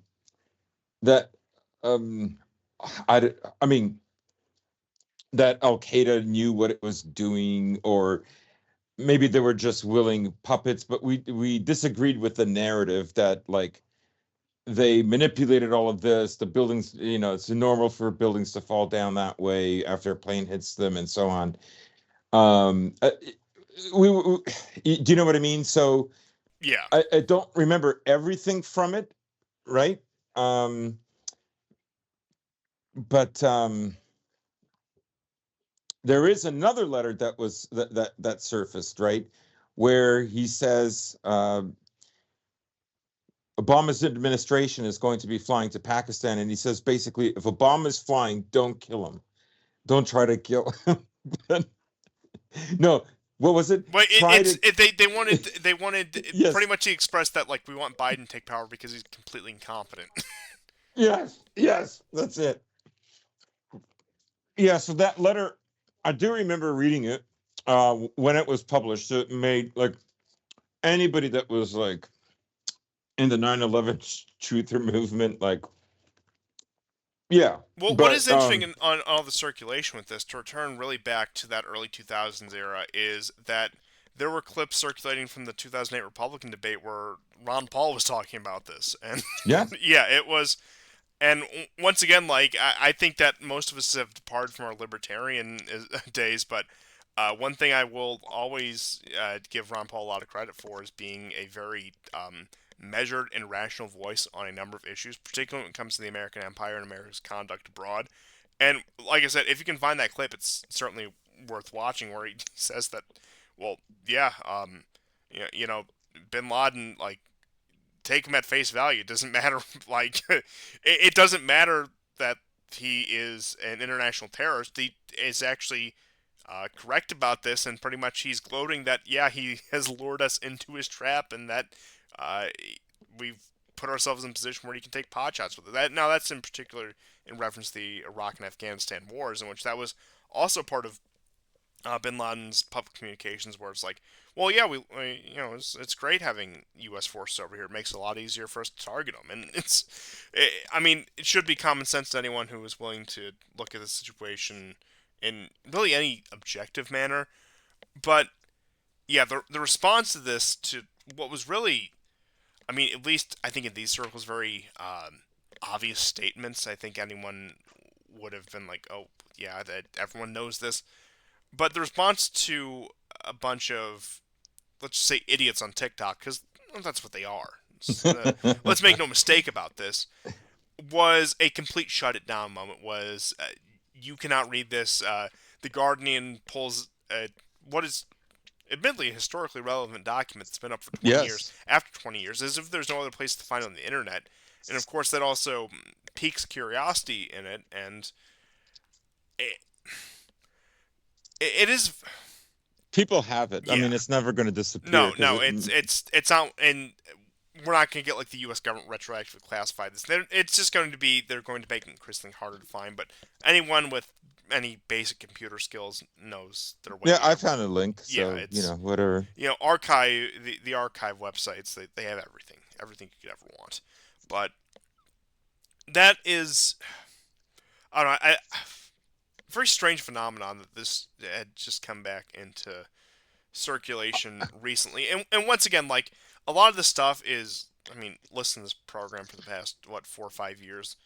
This is very trite stuff. This is stuff that is, been there, done that. But it is interesting watching a bunch of people who were probably politically aware unaware up until 6 weeks ago just stumble into these sort of things. Has been very entertaining, to say the least. And Yeah, I mean, this whole thing has been delicious. Just watching, um, the left and the Jays fighting it out.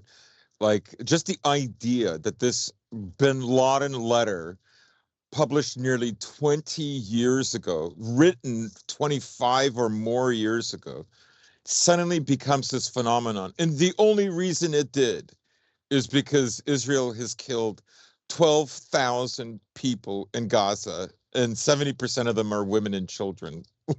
Like, And then it becomes even more convoluted when you remember Bin Laden's origins, by the fact that he even got to the point where he was. Like, yeah, this guy is a creation of Langley, but just overlook that, please.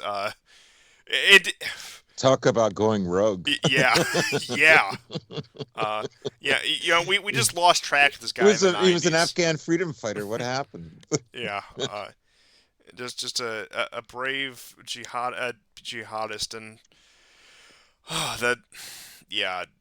All of a sudden, we lose track of this guy in the '90s. We certainly didn't have countless opportunities to take him out. We certainly Yeah. didn't. We certainly didn't want him out there. And I remember seeing one clip. Somebody was in the replies to this. Of course, you get you find a lot of interesting things on Twitter. I'll just put it this way about some radio host from like early 2000s talking about the CNN camera crew that snuck into either Afghanistan or Pakistan to do the interview with Bin Laden in 2000, and how they were just able to get in there. Now, the guy there was like charging that this was all fake, this was all an op, which I mean, it's not out of the realm of possibility. I would need to look more into it before I would make such a definitive statement.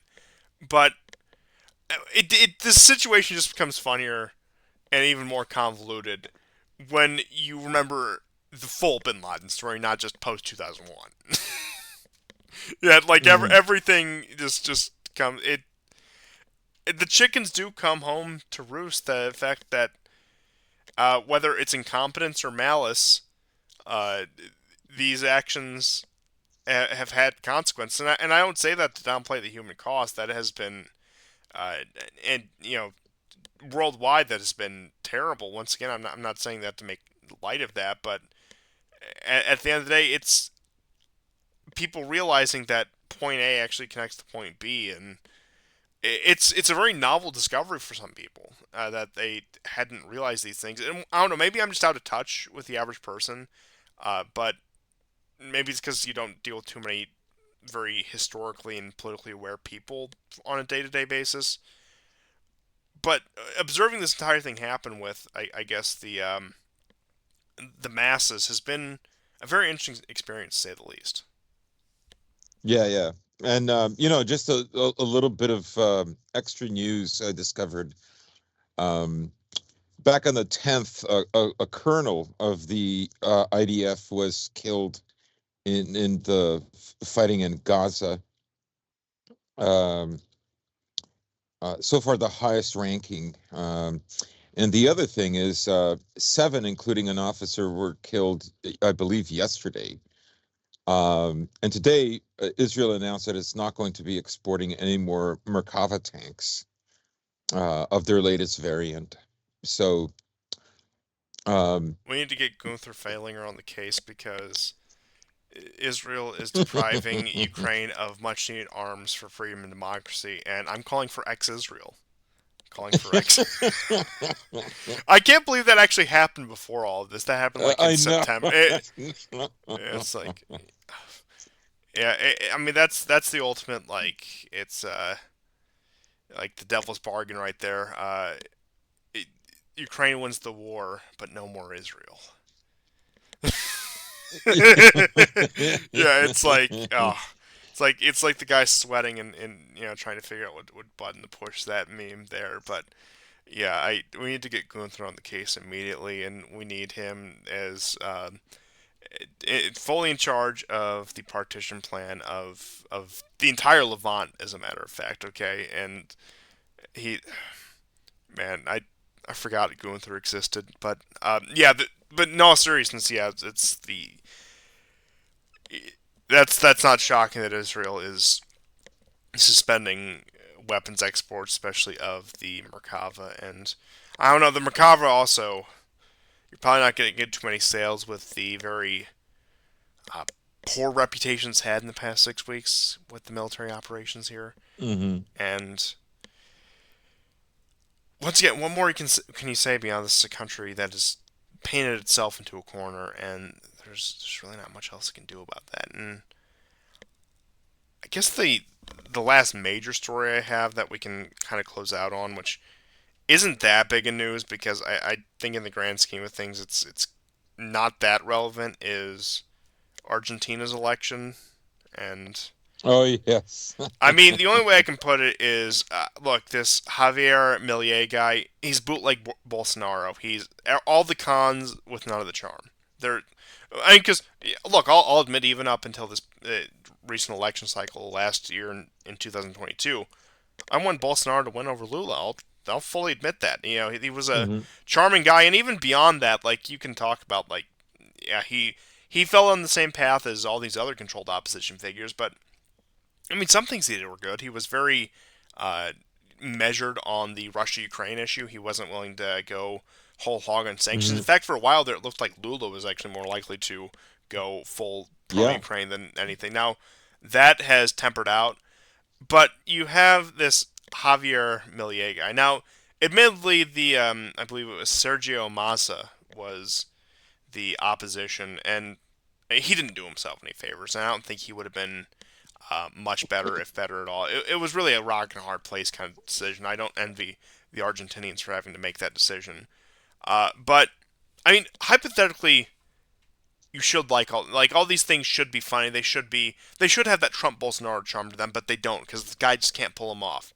When it comes to the fact that he espouses like he wants to like LARP as an ANCAP. There's that number one. He wants to replace the Argentine peso with the U.S. dollar. Yeah. Of course, he is full on Zionist. In fact, he actually talked about his own considerations of converting to Judaism in the past. Yes. And it, I mean, there is so much you can say about this guy. Like I said, while on paper it should be like the ha ha funny guy that you come to expect, he doesn't have the charm or charisma that Trump or Bolsonaro had to carry that, and it's really pathetic. And which is why once again this isn't like from now on I'm just gonna call this guy bootleg Bolsonaro because there's really no other way to address him. There's nothing else to do now.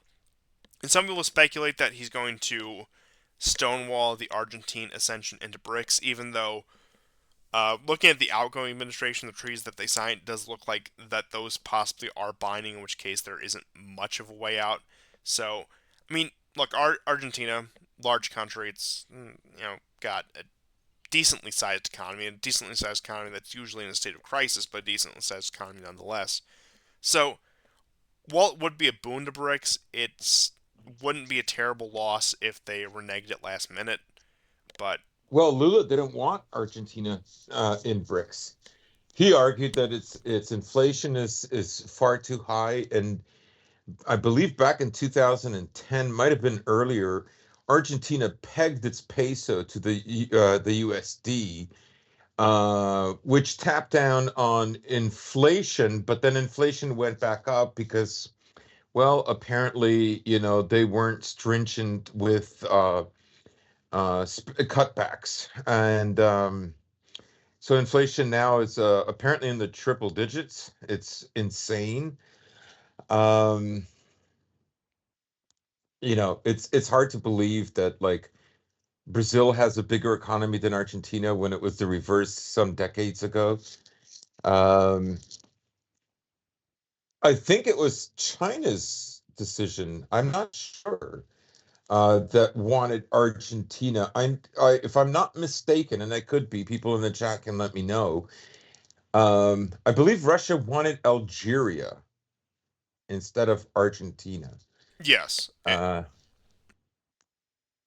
yeah. So I think strategy is interesting. Of course, the Russians want like a way to have influence over the Sahel because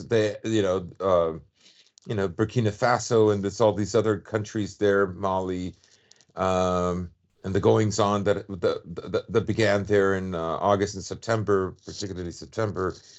Um, you can see why they would strategize with Algeria, and Algeria does have a good relationship with Russia, and not probably to to the mention the oil chagrin of production as France. well. Yes, yes, that's right. That's right. And the just supplanting of France's role in Africa by Russia and Wagner, or whatever Wagner has been reorganized into. But I think you all get the point there. But yeah, in terms of, I mean, some people, regardless of what side they're on, want to paint this as either it's a good thing that BRICS took this great blow, or oh no, BRICS took this great blow. It's all over now, and it's time to just surrender and accept uh, eternal American Empire rule because we have no sense of foresight, and everything that goes wrong is just the end.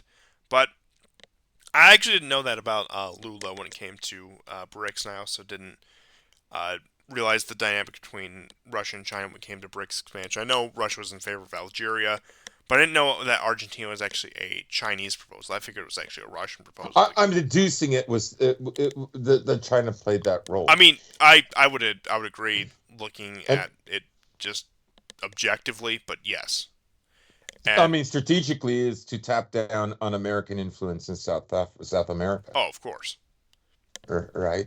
And when it was announced, we were talking about how if they could get Peru and Chile or one of the two, they would have this access from the Atlantic to the Pacific.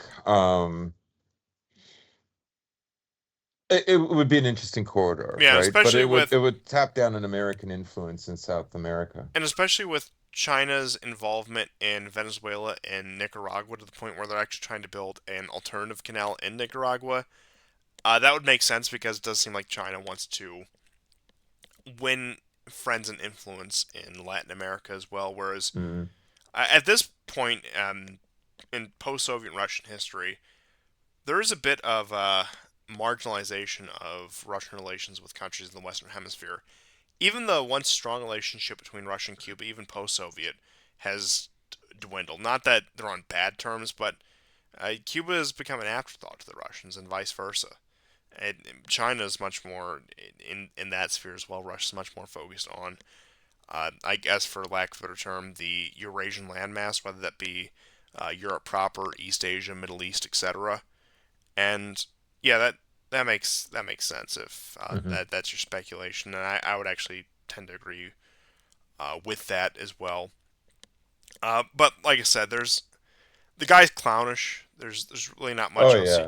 you can say about him, and I guess he does what every right winger in the American sphere of influence does, where he's promising these great cuts. He's going to cut back on bureaucracy. Now, I'll believe it when I see it. I mean, credit where credit is due if he actually does want to do that, if he actually does want to gut the bureaucrats, but I'll believe it when I see it. And, I mean, I think the most concerning thing about all of this, the only reason why I'm even bringing it up is the fact that he wants to not, I mean, look, the Argentine peso has already been pegged to the US dollar, that he actually wants to adopt the US dollar, that he actually wants further integration with USD. That is just a disaster waiting to happen. I mean, once again, Argentina has been an economic basket case for decades at this point, and with the position that America's in economically and in all other aspects, this is a potential crisis waiting to happen. And I'm not that well versed in economics, I fully admit. But this does seem like something that either causes or exasperates a global economic crisis. And I am not looking for that. I mean, I know Argentina, as I said, is a basket case. They still are a very large economy. They still do have quite a footprint in the world. And a move like this, I mean, we've already seen what common currencies do in somewhere like Europe. This just seems like the makings of an economic crisis. Now, this guy's supposedly some great economist, even though you know how that goes. Hmm. I mean, by that logic, we have to take Paul Krugman seriously. But Yeah. I mean, a Nobel Prize winner after all. So uh, economics is all just speculation. I mean, that's all it really is, and perhaps that's a ignorant view on my part.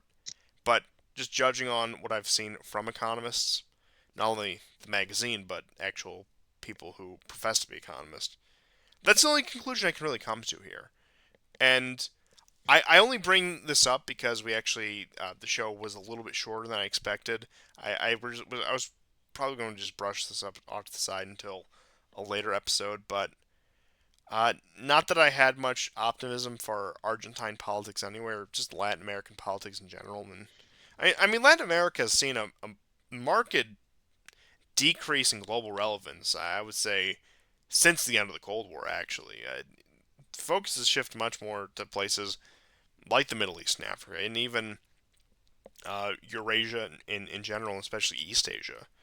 And it is interesting that you do have these occasional flare ups in Latin America, but compared to what it was in 30, 40, 50 years ago, it does seem, eh, in large part, that global relevance has largely fled from the continent. Mhm. The funny thing is, the EU had a bigger economy than the US in 2008. So you can see how the US had to do something about Europe and particularly about Europe's cooperation with Russia. Oh, of course. That's what the entire '08 to 14 stretch there was with the summit, I believe it was the Bucharest summit, Yep. the financial crisis, the Georgian War, the Maidan. You look at that stretch, that 6 year stretch from '08 to 2014, all of that, all of those were calculated moves to drive a further wedge in between Europe and Russia because there was an actual cooperative relationship growing there, especially in the days of Schroeder and um, who was the French president? Was it Hollande or Sarkozy in that era? I think it, or am I off base here? But point staying, Sarkozy. yeah, Sarkozy. Yeah, there was actually a great deal of understanding and cooperation between Putin, Sarkozy, and Schroeder, where it looked like you were actually getting a cooperative bloc across what could either broadly be called Europe or Eurasia.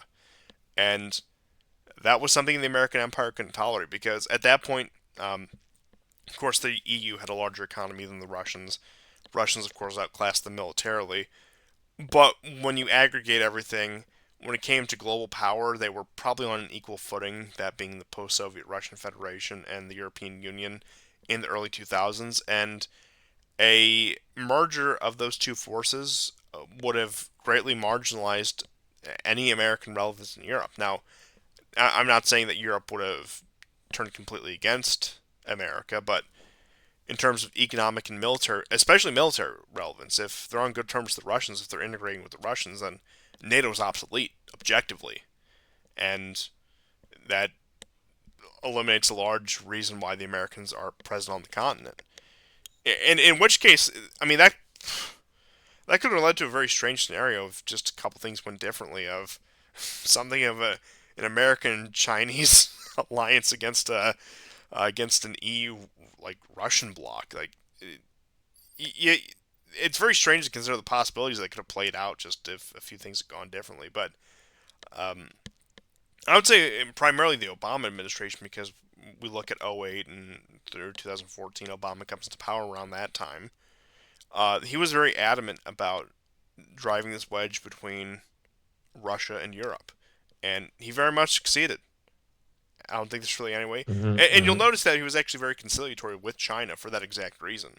One of Obama's big points was the pivot to Asia, and it did look like he was trying to revive that. I mean, Brzezinski was very influential in the Obama administration. If you want to go back and actually look at what happened there, I mean, Hmm. Brzezinski was one of the architects of the Iran deal, and uh, I mean, I think that warrants a deep dive in and of itself. Now that we bring it up, but there were a lot of considerations, and that was one of them, and that was part of the decision they took. And you'll notice that even the war they fomented in Syria and the Middle East, also trying to um, distract Russia, also trying to gain a foothold there. Uh, Obama had a very Brzezinski foreign policy, and I think we're now seeing how they need to pick up the pieces of that because then you had Trump who succeeded him, who campaigned on something of a détente with a harsher approach towards China. And then Biden, who knows what the hell he actually meant in all of this. But it does seem like that he's trying to exploit fully the rift that has been created between Europe and Russia. as well as trying to court the Chinese. Going back to the meeting that we had, and once again, Latin America is very much in the margins of all that. That doesn't mean they're irrelevant, but you can see how this game is being played here. And I actually noticed that Biden actually did throw in a bit for Lula, as we did cover. Now, I don't think it was anything extraordinary, but there was some tacit support there. And who knows what his approach was for the Argentine election, if there was any strong U.S. involvement there, or whether it was a more organic process. I mean, no election is truly organic, at least in my opinion, but um, like I said, I think more details will have to come out, but I don't put much stock in this guy. I think we're entering into another cycle of a lot of right wingers going to be spurned by electoral politics if they hadn't learned their lesson from before, and it seems like there's a new crop of, I don't know, maybe people who come to these ideas who have a bit more optimism behind them. There's going to be a new crop of people who get their first taste of disappointment through Millet, it seems. And look, I don't wish I'm not going to sit here and point and laugh at him, but it is kind of, yeah, we warned you. We've been saying this for a while, and I mean, my sympathy for people who keep falling for this trap all over and over again is far less than actually non-existent. But uh, getting back to the general point of all of this, because I know I've been all over the place with this, is that this is just a further attempt to increase American legitimacy by having a quote unquote pro American partner in a major country in Latin America. Now, that's one of, I don't know, a couple dozen. I mean, Brazil, once again, Lula waffles. You have Venezuela, which is in a pitiful economic situation, but still a very resource rich country. Colombia, which has drifted further away from the U.S. And then, once again, I know there's the situation in Bolivia, but uh, that hasn't really had a conclusive result. And then I know you also brought up some of the situation in Peru, but, and that's not even to mention the complete chaos in Mexico right now and the outright collapse of just uh, the Mexican state that is happening really behind the scenes and the growth of cartels and questions of American involvement there. But Latin America is more of a mess than ever, and it's right in America's backyard, which is yet another ding on its prestige. The fact that this global superpower has this many fires south of its border that's doing nothing about, Hmm. and that's on top of the wars an ocean away that it's getting itself embroiled in. Yeah. But I suppose that is the last real story I had for this, unless you have any last minute things that had come up. I don't. I probably do. You don't even have an Arestovich story. I'm very disappointed to hear that. Arestovich. I think he's fled Ukraine, but he's still insisting that he should that he thinks Ukraine should have elections, and he would make a great president of Ukraine. I mean, it Well, would be I hilarious. think you would too. Like I said, we need Trump, we need Arestovich, we need Medvedev. That's the 2024 trifecta. I I care more about that than any political situation in Latin America or any European election at that point. And that is, well, as I said, that is the trifecta that we need, and that is the recipe for a long-lasting peace formula. But I actually didn't know that he had fled. Where do they speculate he's gone? I don't know, but I think I read that about a week ago. I I mean, he's been able to get away with a lot of criticism Oh yeah, of absolutely. Zelensky, and there's no way he can do that, right, without having some kind of protection. Uh, but if you consider what he did, and William Burns going to Kiev, and Pritzker, and Lloyd Austin, and Yermak coming to Washington, you can tell there's something there's a struggle happening, right? And as we said before, it's not just in Ukraine's elites who are subservient to the American elites, of course, Something is not yet decided. Yeah, I would agree. And suppose that is our recap for the past couple of weeks. Thank you all for bearing with us while we were unavailable, and we see you guys next time. And goodbye. Goodbye and take care, guys.